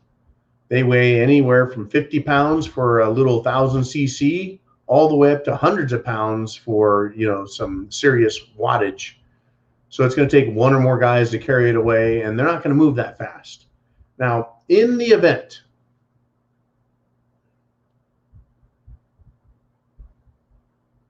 we're in SHTF, heavy duty.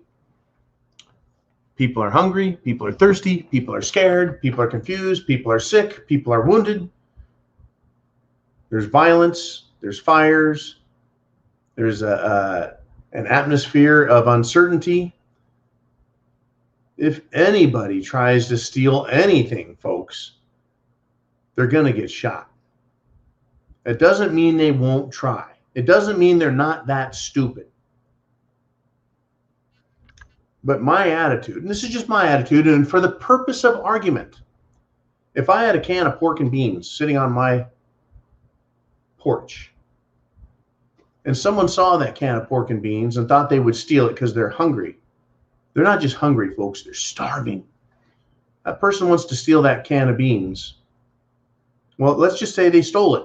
They got it and ran away. Got away with it. Now they've had some pork and beans, and they realize that stealing worked for them pretty good. They go, well, that John guy had one can of pork and beans. I bet he's got at least one more somewhere. So I'm going to go there and start rooting around. If someone's willing to steal one can of beans from me, are they willing to steal an entire case? A bag of rice? Are they willing to steal some of my Spam? If they would steal one can of Spam, they would steal 100. A person would be willing to steal from me would cause me great hardship, or maybe other people to starve, to go hungry. So what is my attitude towards someone who would steal 100 cans of Spam or one can of Spam? It's the same. You're willing to steal from me. You're willing to steal from me that hurts me, that could cause my death, my illness, my sickness, my weakness. Right? Stealing becomes tantamount to attempted murder in a lot of ways, in a lot of thinking. So my attitude towards a thief is you shoot them and shit hits the fan. Is that a safe way to think? Well, if he's willing to steal a generator, is he willing to steal my guns? Is he willing to kill someone to get away with whatever crime they have in mind? What aren't they willing to do if they're willing to steal a generator? If they can carry off 100 pounds or 200 pounds of generator, can they carry off 200 pounds of my food? Are they willing to do that? Yeah. They're willing to make my life more difficult, maybe so much more difficult that it causes me death as well as discomfort.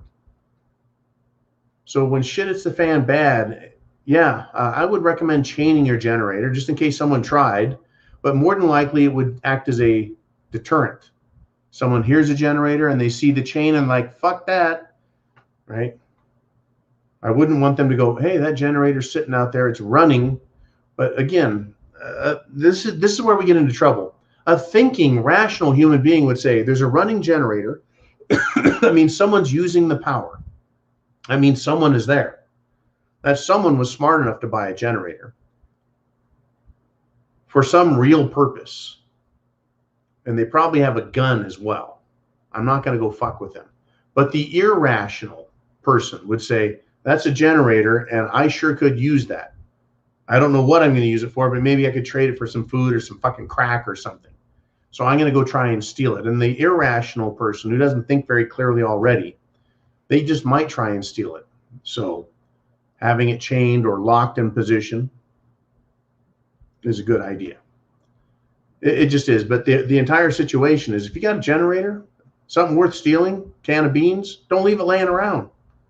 That's the other advice I would have. All right, we got FJP13 with a $5 super chat donation. Says this. He says, hello, John Jolene.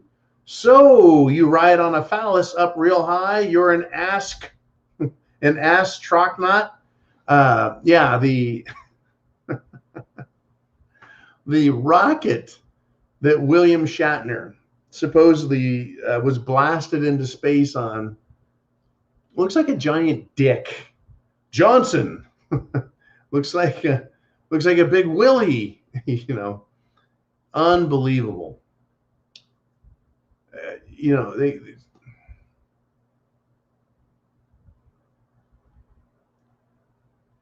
really, folks, the rocket that they made, the civilian rocket, looks like a phallus, looks like a dick. It's unbelievable. Unbelievable. All right, we got the Prepared Mother. It says, Bonnie Blue with a $19.99 super chat donation. Thank you, Bonnie Blue. Says this, John, do you think Biden's handlers trained him to shut up and walk away from the podium by using a stun belt? Could that be why he cowered and clutched his folder a few times?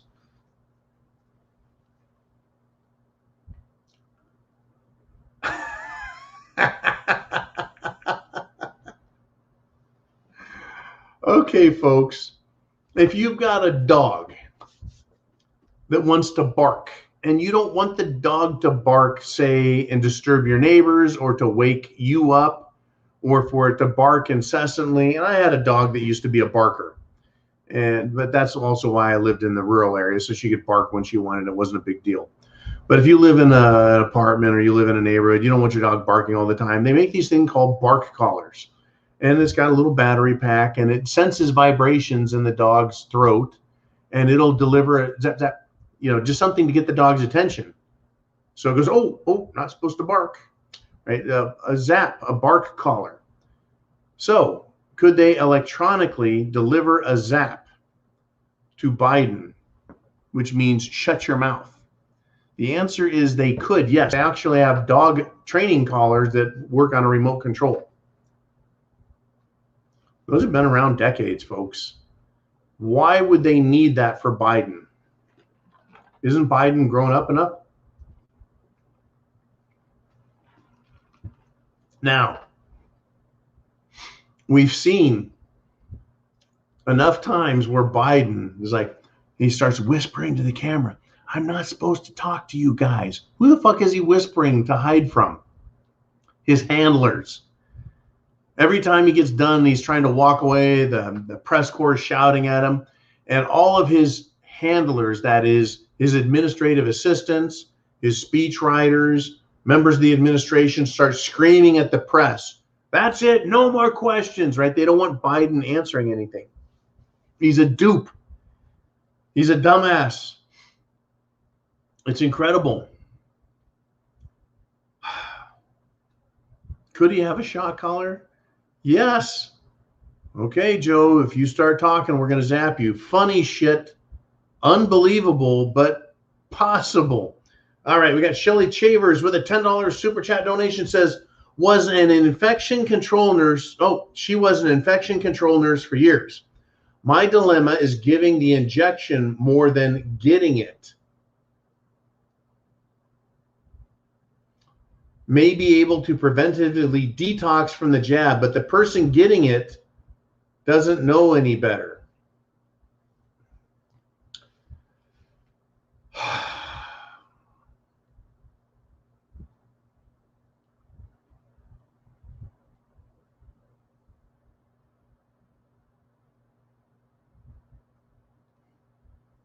How to address this?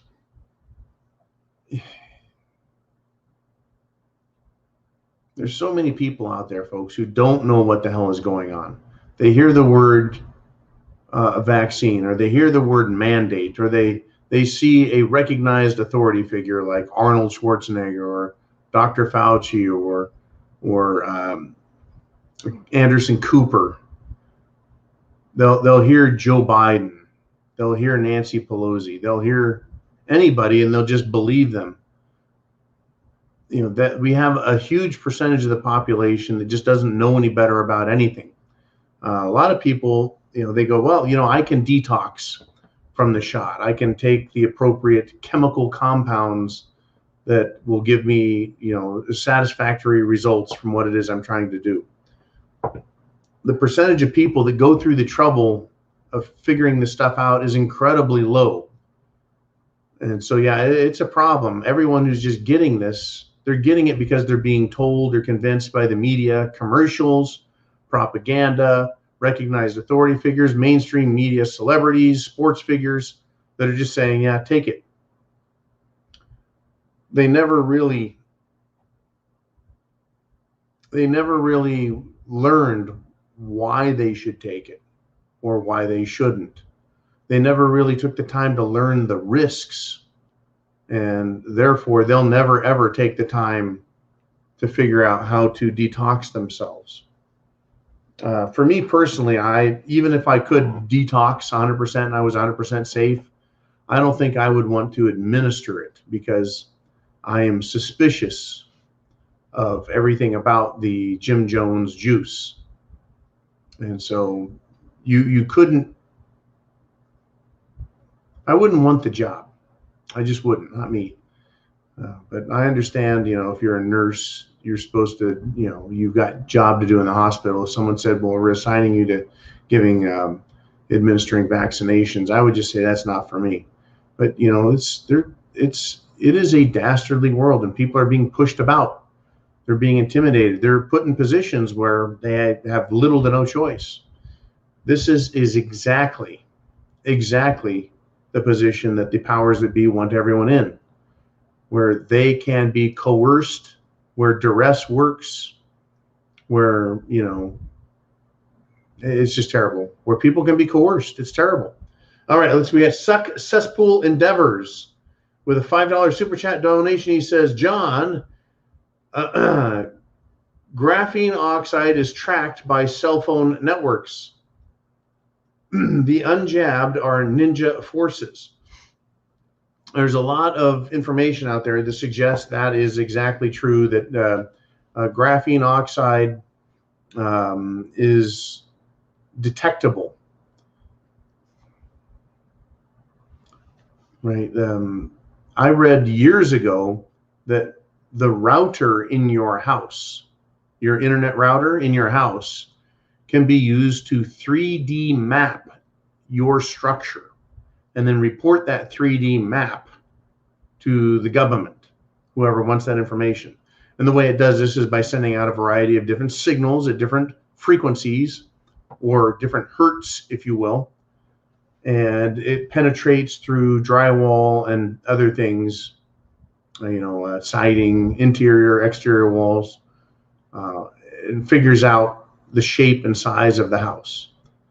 Okay, you know, how is that useful? But yeah, when you're talking about graphene oxide, so maybe routers can detect how many human beings are in a presence, right? Because it detects it. And, you know, the graphene oxide has a charge or a frequency that responds to a certain frequency, kind of like a light bulb. Like if you got a Tesla coil going, you can hold a light bulb and it'll light up while you hold it. Well, there's not 120 volts of wires going to it. It's a charge through the atmosphere, the Tesla technology. You could hold a light bulb up and it would light itself up. Very fascinating shit, because it's responding to a frequency, an energy frequency. That's very possible that the graphene oxide allows us to be tracked as human beings, if it's inside your system, by electronic means through no fault of your own or no assistance on your part. So those who don't have any graphene oxide, that is those who have not taken the Jim Jones juice, the Kool-Aid, are ninjas. In other words, you're invisible to them. And that's why the government is pushing it so hard. That's one of the reasons is to make sure we all have an electronic marker in our system that allows them to track and follow us with a variety of different technologies, whether it's cameras or routers or 5G towers or satellites, etc. Let us move on. We got Casey Lowry with an $11.44 super chat donation. It says, will an EMP, an electromagnetic pulse weapon, will it affect electrical storage like a battery or solar panels if they are not on? Now, lead core batteries, lithium batteries, what a battery is an electron storage device. That's really what it is. So with a battery, you've got a cathode and an anode, a positive and a negative. And the electrons want to flow in the negative and out the positive. So the question is, will an EMP affect a battery? Well, a battery is kind of a solid state thing. It's designed to hold all these electrons. So let's just say your battery is empty and an EMP comes along and blasts everything, including the battery. Well, those electrons all have to get in line to get in the negative terminal. Is that the easiest way for them to find balance? I don't know. Now I don't think it's a big problem for batteries, right? There's going to be other areas, like literally the ground, right? Let's just say a chain link fence, power wires that are on insulators. There was an event that happened in the 1800s. We had a large coronal mass ejection, and we had telegraph wires and some electrical wires in very crude early systems in the 1800s. And this event happened, coronal mass ejection, and it cooked the telegraph system pretty good. Fucked it up, fried it. Well, it's because those wires were all set out and they were on little insulators. So the electrons that gathered on those wires couldn't find ground until it went to the weakest links, right? They zapped the shit out of people or melted the wires because they got too many electrons, got too hot. So again, it's a battery doesn't have 100 miles of insulated cable collecting all along it electrons that would feed that battery. It's going to have insulated wires. They're insulated inside of a house, insulated, right? If electrons can't jump off of a copper wire inside the wiring sheathing and electrify the wood, the siding, your sink, your feet, your floor, your bed, right? I'm not being zapped right now by the electrical wires because the insulation is working. Well, if the insulation keeps the electrons on the copper wire inside the walls and floor hidden, they'll probably do a pretty good job of keeping these free EMP electrons from getting in there. Okay, so the point is the battery's fine, but something like a solar panel, a little bit different story. A solar panel, if you look closely, is it's a membrane that is covered in very, very thin wires. It's like a giant mesh. And the solar panel is designed to collect solar radiation and convert those light waves and some of the heat into an electrical current. So an EMP would be a much more powerful charge. There's a good chance that a solar panel would get cooked or melt down. At the very least, its weakest components, its controllers, because solar panels all have microcircuitry controllers. And so they are pretty susceptible, in my opinion. Do we have solar panels? Oh, you bet we do, folks. As preppers, we have solar panels, solar batteries, or solar generators. There's all kinds of terms for these things. But solar panels, yeah, whether it's in your garage waiting to be used or it's out in the sun every day, an EMP would probably mess them up. So what is your solution, right? Solution there is to keep them in as safe a place as you can. If you can, keep them in a Faraday cage or a metal building, something that could hopefully shield it. And again, how strong is the coronal mass ejection, or how strong is the EMP? You know, a large solar panel array may have some very, very strong electronics, and they may be well grounded. Who knows? What I do know, folks, is that it is an unknown factor, and it's one that we've been threatened with for decades now, and it's becoming more of a threat. So be prepared. Does your plan require you to have solar panel? Now, here's the deal. Food, water, shelter, clothing, medicine, means of self-defense, and a plan, and solar panels. You know, batteries, the ability to charge your electronics. If you have a solar panel and an EMP weapon takes you out, you're screwed. Your radios don't work, your phone doesn't work, nothing fucking works. You're down to a metal can opener to open those cans. Everyone else is going to be in the same boat. You're not going to be special. The only time you're going to be special is if you had the ability to protect your solar equipment, your radios, etc. That's when you become a special case, is when you have and others do not have. Right? That's good. But if you get taken out, odds are most everyone else will as well. So as preppers, we can only do the best we can do. Now, we're at the 2-hour mark. We have 1,000 people watching. Folks, we've gone 2 fucking hours. President of the United States goes 2 minutes and only gets half or less of what we've got watching after 2 hours live. Now, I'll go as long as you guys have questions. I'll keep answering your super chat questions. But this right now, the 2-hour mark, incredible. I want to thank everyone for showing up. And do me a favor. Send links to your friends and family of this video and say, watch this video. You need to get prepared. Let's do this, though. We got Maxwell Movement. He says, with the $2 super chat, he says, hey, will a filing cabinet work as a Faraday cage? Number 1, yes. But how well is the question? Well, what we know is that free electrons are trying to find balance. Hot and cold mix to make warm. Right? Electrons are going to want to spread themselves as most evenly as possible and find ground. Your electrical cabinet needs to be well grounded. A Faraday cage needs to be grounded, or everything inside insulated and away from everything that could collect harmful electrons. So that's the big question. Is your house grounded? Is your metal barn well grounded? If it's showered with electrons, right? Now, I had one barn that was not well grounded. One metal barn not well grounded.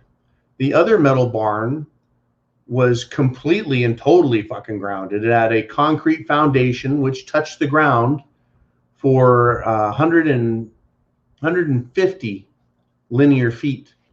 The metal building was literally set in the concrete, and the concrete poured around and anchored the entire metal building in place. You can guess that any electrons that hit that metal building would go right to ground. There's no reason for it to fly through the air and look for an electronic device to try and fuck with. Remember, electricity is lazy. Water runs downhill. Everything looks to find balance. You know, like sea level, it's level. You're not going to have sea level and the water is 50 feet higher over here than it is over here. It's not how it works. Things find their balance. So will a filing cabinet work? Yes. How well? Only as well as it's grounded, only as well as the areas around it are grounded, and only to the extent that the electrons aren't overwhelming. And that's, again, the size and power of the EMP device. Dusty Splinters checks in with a $2.23, a 223 super chat donation. Thank you much. I love the 223. That is the civilian replica or mirror to the 5.56 NATO round. Now I know, and I was a reloader, I know that the neck and shoulder are just a tiny bit different between a 5.56 and a 223, that there's a little bit more pressure in the 5.56, but they do fit. They both will go and fire out of the same rifle or different rifles, both ammo. Just a little side note. I know better, everybody. I know better. You do as well. Let's keep going. What else have we got? It is Sunday Night Live where you guys run the show. This is your show, folks. As long as you want to talk, I'll sit right here and we will go over SHTF material. We got Carlos Granados from south of the border down in Mexico, and he sends 191.10 Mexican pesos. That would be a 1911 to you and me. Anyways, he says, hey, John, not going to the USA due to Jawa juice requirement. Carlos joined us months and months ago and came up with the tequila shot. We've been changing the name of tequila shot. It started out as the name that we cannot speak, and it became a zombie juice. It became a tequila shot. We call it also the Jim Jones juice or the Kool-Aid. We have a lot of fun with it. Anyways, he says, not going to USA due to Jawa juice requirement. If you thought the Southwest Jacksonville ATC fiasco was bad, wait till the Jawa juice is demanded for truckers. Supply crunch indeed. We're going to find or discover in America, even the United States of America, that freedom and liberty, personal choice, medical decisions are very personal, and that people they have their limit. Now, I know that my brother Steve, Semper Fi to you, Steve, he's like, Americans, they're pussies. Steve is a Vietnam veteran. There's a lot of veterans out here, a lot of combat vets, and they are more than willing to fight, whereas the average human being is, shall we say, more passive. And so they will put up with a lot more shit than others who say, you know what, you're not going to push me around. Truckers are very independent. Very independent. They make their own hours. They're going to drive the speed they want. They're in charge of their lives. And they understand the service they provide as truckers is very valuable. It's an extremely competitive market. And so they're only going to do the job if they get paid enough, right? It's very interesting how they think. They're just a very unique set of American minds, truckers. Now, they start requiring the Jim Jones juice, the Tijuana sauce. They're going to say, you know what, fuck you, I quit. And then, we'll have even worse supply issues with food, fuel, goods and service, everything done, shut down. They, folks, want America destroyed. That is exactly what the agenda is, to push everyone to take the tequila shot. They want everyone to drink their Kool-Aid, period. That's their plan. And so they'll push it until they shut the country down, because that's also their plan. They want everyone vaccinated. They want America destroyed. They want the Constitution to be suspended and or just absolutely removed. That is their plan. That's what they want done. So they don't care if they destroy everything. They're going to do it step by step. They're incrementally going to make everything worse and worse and worse and worse and worse until the world makes Adolf Hitler go, poof, thought we were doing it bad, right? Yeah. They don't care, folks. But if they go too fast, if they turn that water up on the frogs will be like, this is getting fucking hot too fast, and they jump out, right? That's the old, you turn the heat up on the frogs very slowly. And they've been doing it, folks, not just for the last year, not just since they came out with the tequila shot. They've been turning the water up, the heat up on us Americans for decades, very slowly, gradually taking our rights one by one, making demands on us one by one, increasing the taxes one by one, letting in illegals a little at a time until finally we're going to wake up and go, this ain't America anymore. And many of us are there already. This ain't America anymore. Government telling me what to do? Giving money to fucking scumbags? Telling me my rights don't exist? Telling me we're going to lock the country down? I know this isn't the America I grew up in. And they're still gradually turning it up very slowly. Don't want to alarm anybody. Don't want very many people to wake up all at one time. We don't want the people in the streets, right, looking for politicians so that they can hold them responsible. Well, what does Nancy Pants Pelosi want? Oh, let's see. Concrete boundaries, fences, armed troops to guard the Capitol so she can continue to write shitty, unconstitutional laws and say stupid shit and get away with it so the people don't show up. They're holding political prisoners in the Washington, D.C. Bastille, right? Denying them their rights so that what? So people go, fuck it, I ain't going there. And folks, I ain't going there. You think I want to go to Washington, D.C. so they can arrest me and hold me indefinitely with no trial on some bullshit charges? Fuck that. That's not how I'm going to go down. That's what they're doing though, folks. That's their plan. All right, we got Crazy Uncle. He says, hey, John, up north, if someone wants to steal your generator, they drive their trucks to the generator with the tail down and just try to throw it in the bed. They don't expect any extra issues. Now, once again, I'll start with this one, Crazy Uncle. If you're stupid enough to leave your generator running in your driveway or somewhere that someone can drive up very quickly, throw it in the back of their truck and drive away, you're pretty naive. I'm going to use the word naive instead of stupid.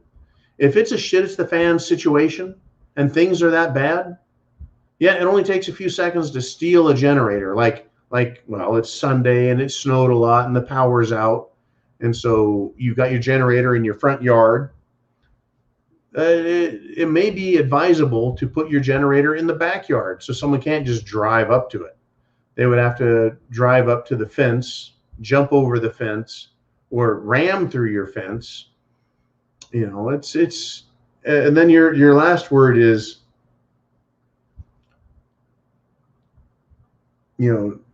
they don't expect that. They don't expect that there's going to be a response. In shit, it's the fan. A thief is only going to last until someone does hurt them. So let's just say you're the first victim of their thievery, and you weren't able to stop them or catch them. Okay, now you're telling all your neighbors, someone stole my fucking generator. They tell their friends, hey, people are out here stealing generators. So now the whole community is aware that there's a thief who's running around stealing generators or other things of value. Eventually, that thief is going to be caught by someone who is ready. So they will not last very long. This is a similar situation or scenario to people who would be more than willing to go door to door and ask people to hand over their guns. On the first door, they may get everyone to hand over their guns because no one was expecting that. Hey, we're here to voluntarily collect your guns from you. By the time they get to the second door, people are making phone calls.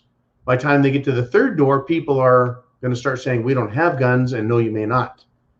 By the time they get to the fourth door, people are going to be shooting the gun collectors, saying, if you want them, you can have them bullets first. It won't take very long, just like with the thieves, once they start getting shot, for them to not exist anymore. People who want to ask others to voluntarily hand over their guns, in a gun collection environment, they won't last long. People won't want that job anymore. That's in a very bad SHTF world. Right now, we've got a happy SHTF world where things just suck and people aren't starving or hungry. There's not total lawlessness. Oh, by the way, in Oregon, Portland, Oregon, it is basically pretty much lawless downtown. Even though the news isn't covering it, I haven't said a whole lot lately. Yeah, they're having nightly riots there. Antifa and BLM are still running around terrorizing local businesses, breaking windows, destroying things, making that a shithole of a city. It is what it is, folks. It is chaos and bedlam there in Portland, Oregon. You want to buy a business there? You want to move there and live? You want your kids to be raised in that shithole? That's what the future of Democrat America looks like. All right, we got Alan Griffiths. He says, $5. Did you catch that solar oven thief, John? No, I did not. Period. In communities that are being hard hit in, shall we say, third world countries, where there's a lot of very desperate people. There are a lot of very desperate people out there, folks, and stupid as well. There are a lot of stupid, desperate people, folks. Shit has hit the fan. It is not pretty. In America, we have it the best. We have the most food and the most wealth. We have the most of everything. As a result, we have the least amount of desperate thieves. They're here. We have the least amount of all the bad stuff, and we have the most amount of good stuff in America. That's why I said to Steve and others, that's why over in Europe, they're protesting louder. There's thousands of people in the street versus hundreds here.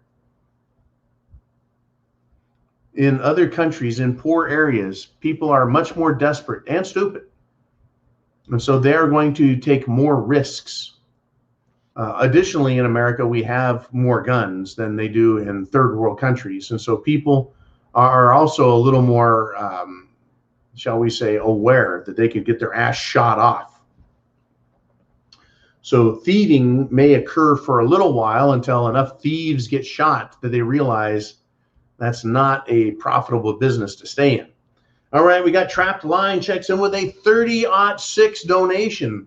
Thank you very much. An awesome caliber, 30-06. He says, thanks so much for being an anchor in these crazy times. Love my 30-06. Tell you what, it is, folks. 30-06 is a great round. 30 caliber, the very large shell casing. Nice long range, great. It's like AT&T. It'll reach out and touch someone. Very good. And as far as being an anchor, you bet.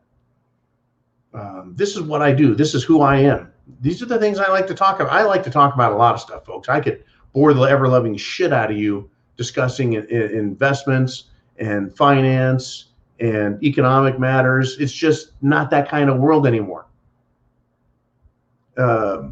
We aren't even operating on economics 101 principles in this country anymore. You can't even use Eco 101 because in order to have a business, you don't have to have a business plan. You don't have to have collateral for a loan. You can get 100% financing on something for an idea that's a bunch of bullshit, and you can get a government loan that you don't have to pay back, as long as I guess you bend over and take it in the ass, a shot that is. You know, it's not. You can't even discuss regular, real economics. Not with super Keynesian theory called modern monetary theory, right? So, folks, shit has hit the fan economically. Shit has hit the fan in so many ways. You know, it's incredible. All right, let's move on with this. We got FJP13 with a 567 donation. He says, John, your thoughts on an island across the Atlantic near Spain with an active volcano partially collapsing and causing East Coast flooding. We've been looking at that in the Canary Islands for a long time, the volcanic activity. My thoughts is we had this risk and this scare with that island. There's Kicking Jenny down there in the Caribbean. There's several volcanoes, believe it or not, in the Caribbean, folks. There's one that blew 100 years ago in the Caribbean, and a pyroclastic flow cooked an entire city at the base of it. Killed everyone except one guy who was in jail. One guy who was in a jail cell that managed to protect him, even though he was basically singed, his entire body covered in second and third degree burns, but he lived. There's a volcano there. There's Hawaii. Hawaii is having a lot of, the Big Island is having a lot of seismic activity. And there was at one point this big concern that the entire island could just like shift and slide and break off and go in the sea and cause a tsunami. It's all very possible. It's just not It's just not as likely as you would think. Or, you know, because we're aware of the potential. An island or a volcano having a huge underwater landslide would require the entire portion that is being, shall we say, prophesied to slide. It wouldn't have to be one crack. It would have to be like taking a big laser and just cutting through all of the stone or all of the basaltic lava base, cutting clean 100% in a straight line. And then you have this other thing, right? Well, that much rock weighs and it wants to sit. Gravity works, right? The dense object wants to fall and sit. So why would it want to slide, especially if it's got ridges and bumps and cracks and things that aren't cracked? It's going to take a lot. Now, I'm not saying it can't happen. I'm just saying the likelihood of that happening is low because we don't have a whole lot of examples of it happening. What we do have a lot of examples of happening are volcanoes exploding underwater or exploding above water and putting a bunch of ash in the air or causing pyroclastic flows to destroy cities, you know, like Pompeii. Vesuvius got Pompeii. Krakatoa took out the South Pacific. Mount St. Helens put an ash cloud across the entire United States. But we haven't had a whole lot of volcanoes cause, large chunks of islands to have landslides that created tidal waves thousands of miles away. It's possible, however, it's unlikely. We did get the Fukushima event, which was a large underwater seismic event that occurred. Some people say it was an earthquake. Others say that it was a nuclear bomb that was set off. So what was 30-foot waves in Japan was a 3-foot wave in California. So again, if you go from the Canary Islands over to the North American shoreline, it depends on one, how big is the wave where it's created, and then how much does it calm down as it travels across the Atlantic. I'm not going to lose any sleep over it. I am more concerned about things that are much more certain. Every volcano doesn't cause a tsunami, but every government, once it starts being tyrannical, becomes much more tyrannical. Our government has become tyrannical. And since every government in the past has become more tyrannical, more, shall we say, evil, you can expect this one to become more evil all around the world. No, but not every volcano on an island has caused a tsunami. Let's move on. We got John Q. He says, Q, will more perish with the meds this winter? Heard up to 4 times more than so far. Many rivers of tears. This is from Dusty Splinters, the $5 super chat donation. Here's what I have to say about this, Dusty. The answer, I think, is going to be yes. That is just my opinion based on the numerous medical reports, seminars that I have listened to, coming from doctors, scientists, healthcare experts, people who are more familiar with the agenda, that's the plan. They need people to die so they can continue to say, go get it. Or those of you who haven't gotten the Jim Jones juice, you're causing this. You will be blamed for the fact that people are going to get sick, whether or not they've taken the Jim Jones juice. But those who take the Jim Jones juice have weakened immune systems. Folks, if you injected me with neurotoxins to the point where I could have seizures, or I could have neuromuscular failure, how can giving me half that dosage even be good for me? How can giving me 10% of that dosage, whatever it takes to cause me to go into wild convulsions? I don't want any of that shit in me. But putting that shit in me can't be good, can't be healthy.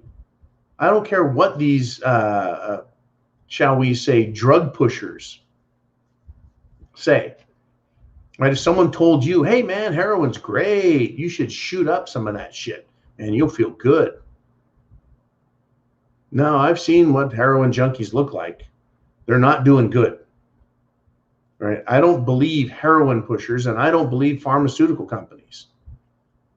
I haven't believed them for a long time, folks. Their job is to sell pharmaceuticals. They're drug pushers, and they're using massive amounts of money to influence government. It's been well exposed, folks, that pharmaceutical companies have their hands all the way up politicians' anuses and work them like a puppet. I'm not going to have anything to do with it. So River of Tears, you bet. People with compromised immune systems, people who are now injected and their DNA is no longer their DNA, it's someone else's DNA doing what it wants. There are people getting massive clots. Wait until it's cold. What could what difference could it make if someone gets cold? Not subject to summer temperatures outside, but cold temperatures. Their skin gets cold. Could their blood start clotting faster? Look out. Wait till aspirin, folks. Aspirin. Here's a John prognostication that common aspirin is going to be in short supply this winter. Because people who are afraid of getting clots are going to buy aspirin to thin their blood. What makes you think that aspirin won't be made illegal if that's the case as well? That they're going to say, hey, we need to pull this aspirin off. People are self-medicating out of fear of all these blood clots. Because people with sedentary lifestyles, in the winter, you go inside and sit down and sit around. It's just not going to be pretty. I don't like any of it. There's the amount of people that are dying right now. It's being hidden. It's being hidden. Casey Lowry checks in with $11.44 super chat. He says, hey there, Devil Dog. What do you think about us being fooled? And all this is a diversion for something more nefarious, something more cataclysmic. Well, let me take your idea and run with it. There is a giant, huge, enormous asteroid coming right at the Earth right now. And we're being distracted with cerveza bug. We're being distracted with Jim Jones juice. We're being distracted with politics and communism and socialism. And that's all being done to hide from us the fact that the asteroid is coming. Well, the number of people that would know about an earth-shattering asteroid is pretty small, right? So why go through all of this other trouble and rigmarole and stuff if we're just talking about a cataclysmic event? A giant 100-mile wide asteroid hitting the planet, basically going to be a extinction level event, an ELE. No one's going to know about it until the fucking thing hits the atmosphere, and then look out, right? Anyone that sees it is not going to live. People on the other side of the planet are going to feel it, and it's not going to be pretty.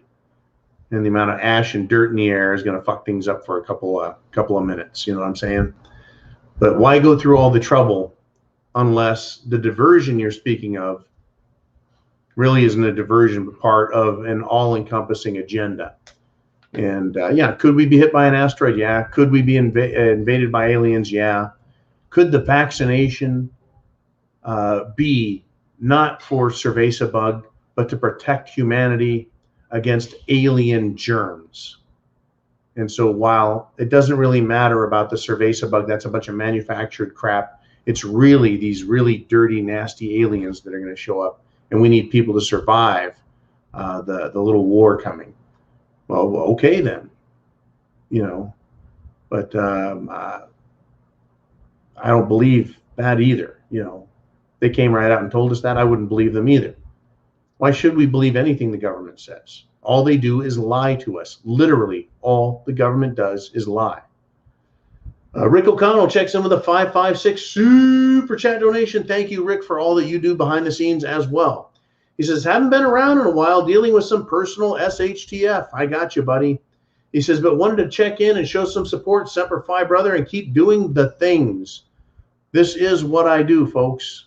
Essentially, 24/6+.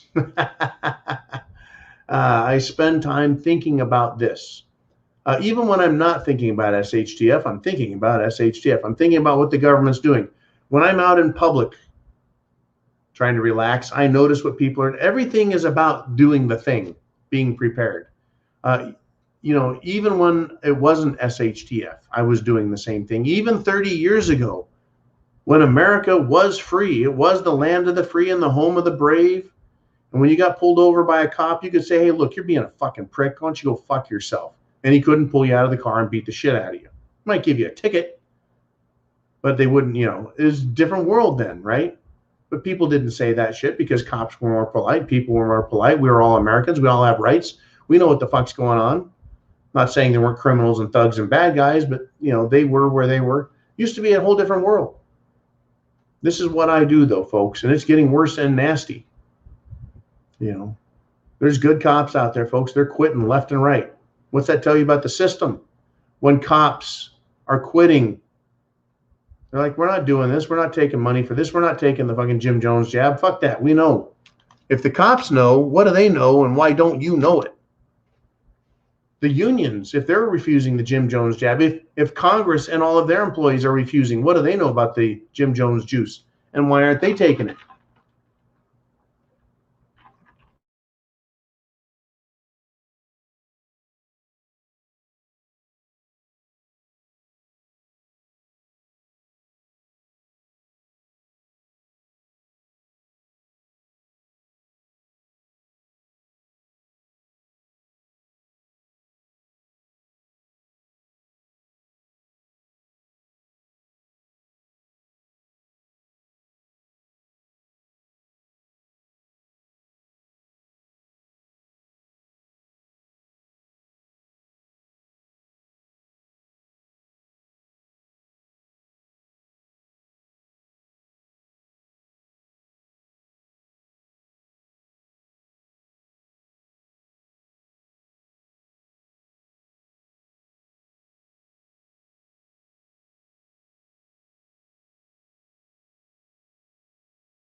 And we're back. Sorry about that, everybody.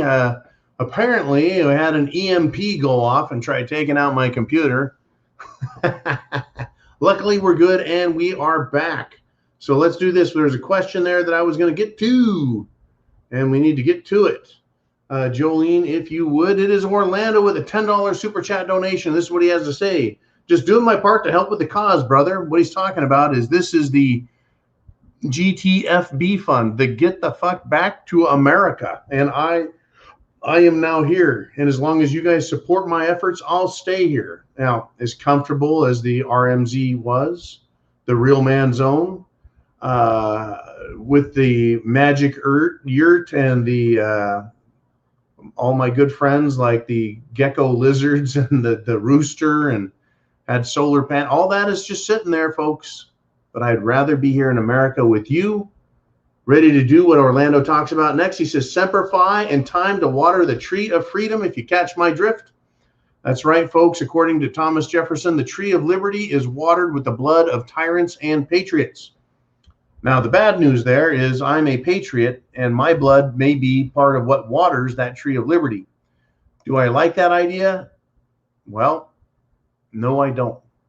Do I like the idea of tyrants being wiped off the face of the earth? Damn right I do. Sadly, folks, it's going to require the blood of patriots as well. And that's going to be part of the deal. A lot of us are going to be taken out. People who want to be patriots, people who are forced to be patriots, people who are reluctant patriots. We're all going to end up in this mess one way or the other. And if you aren't part of the in crowd, the cool guys, folks, you're not part of the club. Right? It's a big club and you ain't in it. Neither am I.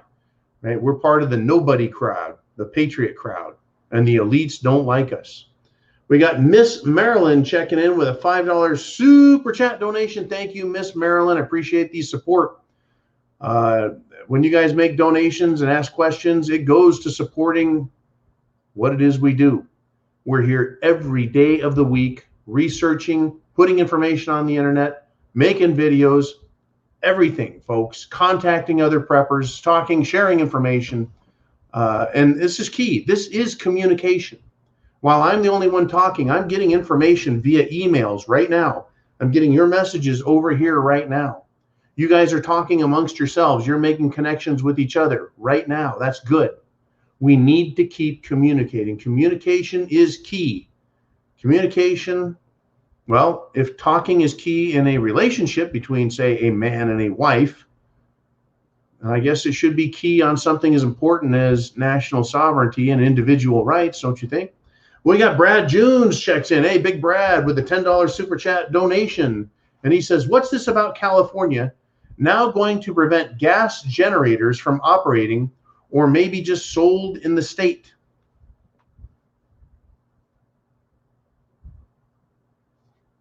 Continued. I'm late to the party. Deer had to be packaged and put in the freezer. Oh, excellent. I'm glad you got yourself your deer. Now, here's the deal. California, via the government, has decided to outlaw small gasoline engines.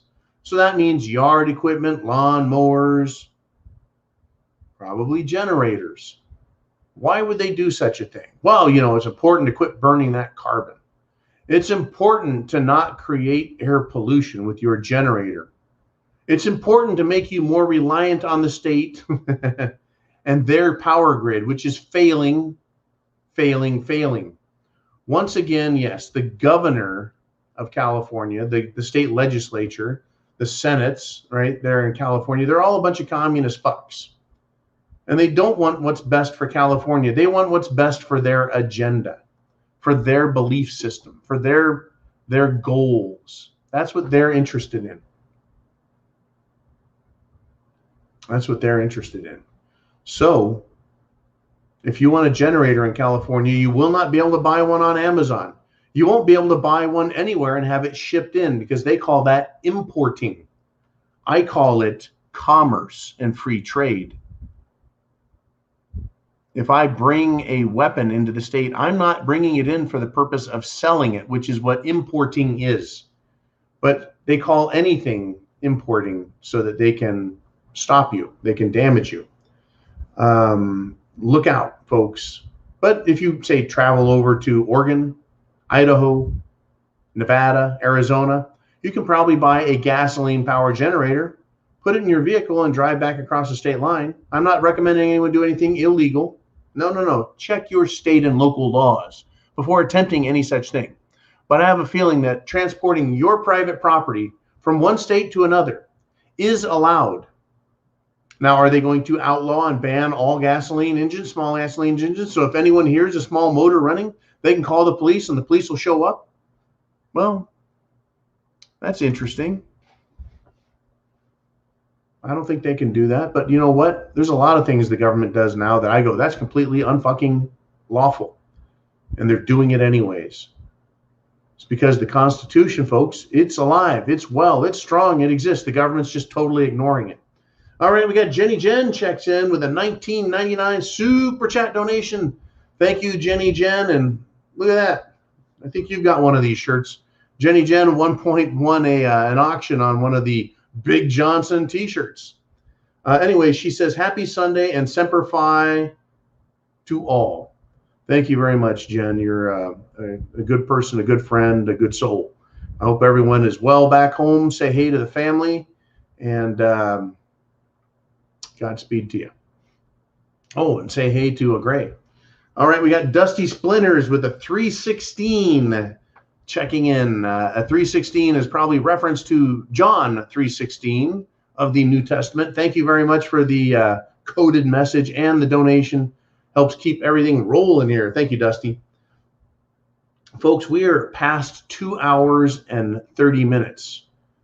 This is one of our longer Sunday Night Live. It's because you guys have a lot to talk about, a lot to ask, a lot to say.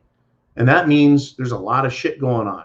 We got Dusty Splinters again. People seem shocked that we will have to endure trials, pain, and suffering in the end times.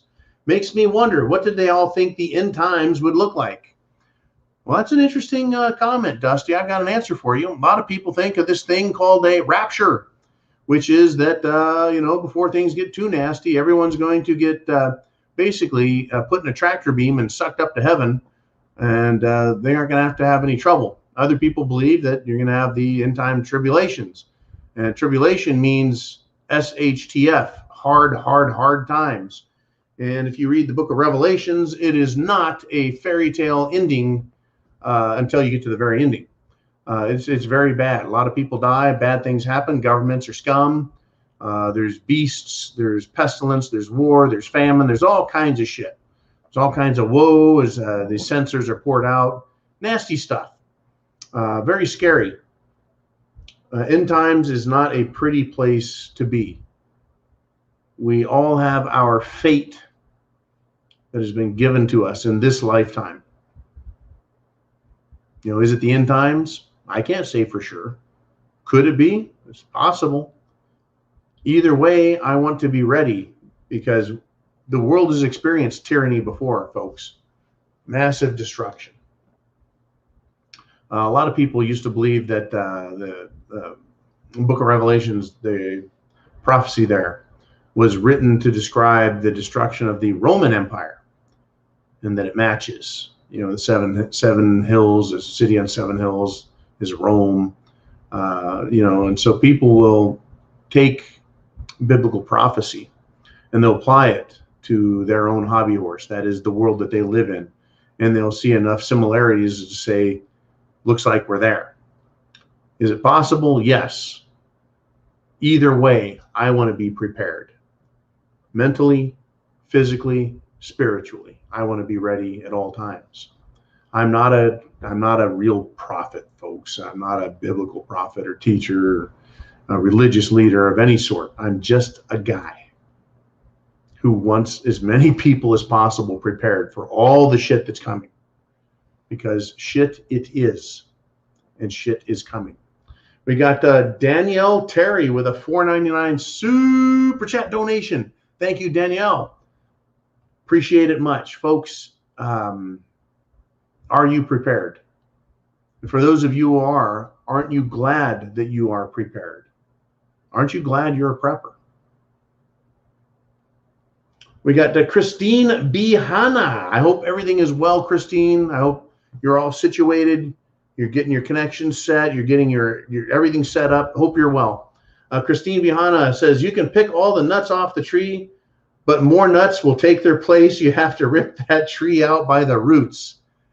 Well, this reminds me of that proverb, or you know a tree by its fruit. So fruits and nuts. If a tree produces bad fruit, it's a bad tree. And it's bad all the way to its roots or its foundation, right? So right?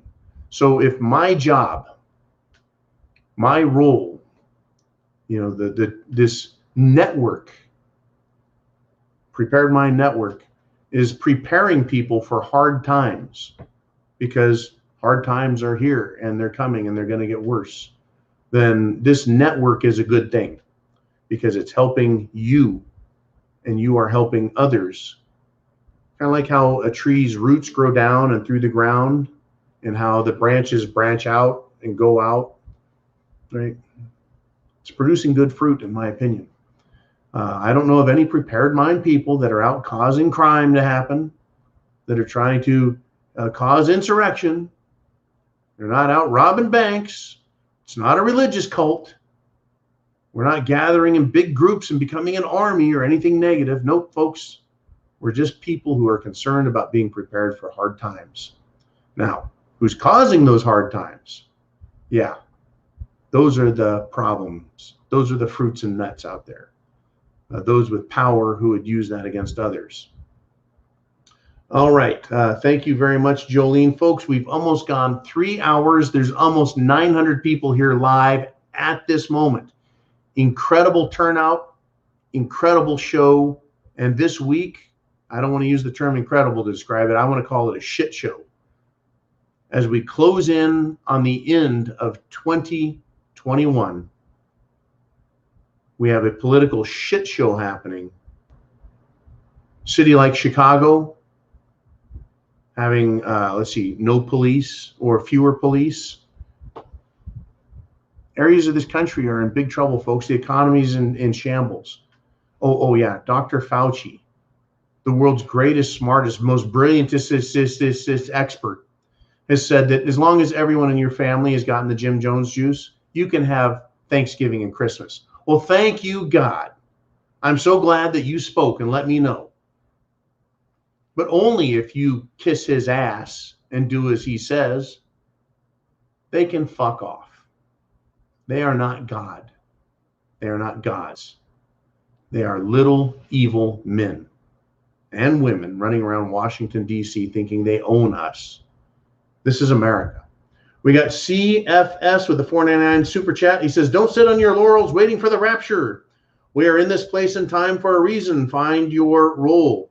That is sound advice. Now, I've always told those that believe in the rapture, well, if it's real, the rapture is real and will happen, then I will have left behind a nice pile of stuff for those who are left behind. But if there is no rapture, I'll be ready and I'll have my own pile of stuff. So yeah, I'm not going to discount, right, my responsibility for myself. And I would advise you to do the same. Be responsible for yourself. And as my good mother used to always say, and I love you, Mom, God helps those who help themselves. Words of wisdom from a good lady. God helps those who help themselves. So get prepared, folks. Chance favors the prepared mind is yours. Semper Fi, Godspeed, and I'll be back bright and early, folks, with more. And remember this, it has always been about freedom. Free will, freedom. Being free from tyranny, free from evil, free to determine your own fate. Free to live this life, this existence, to experience life, not to be subject to tyrants and evil. So we have a choice. Will we be free and live that way? Or will we suffer at the hands of evil? We all get to find out how this plays out. So get prepared. Don't forget about the club, folks. thepreparedmind.club, your store. Go there and compare prices. Long-term food storage, water filtration, radios, body armor, ammunition, self-defense tools and items, solar panels, all of that stuff, folks. And then also news links at the club. See you guys very soon.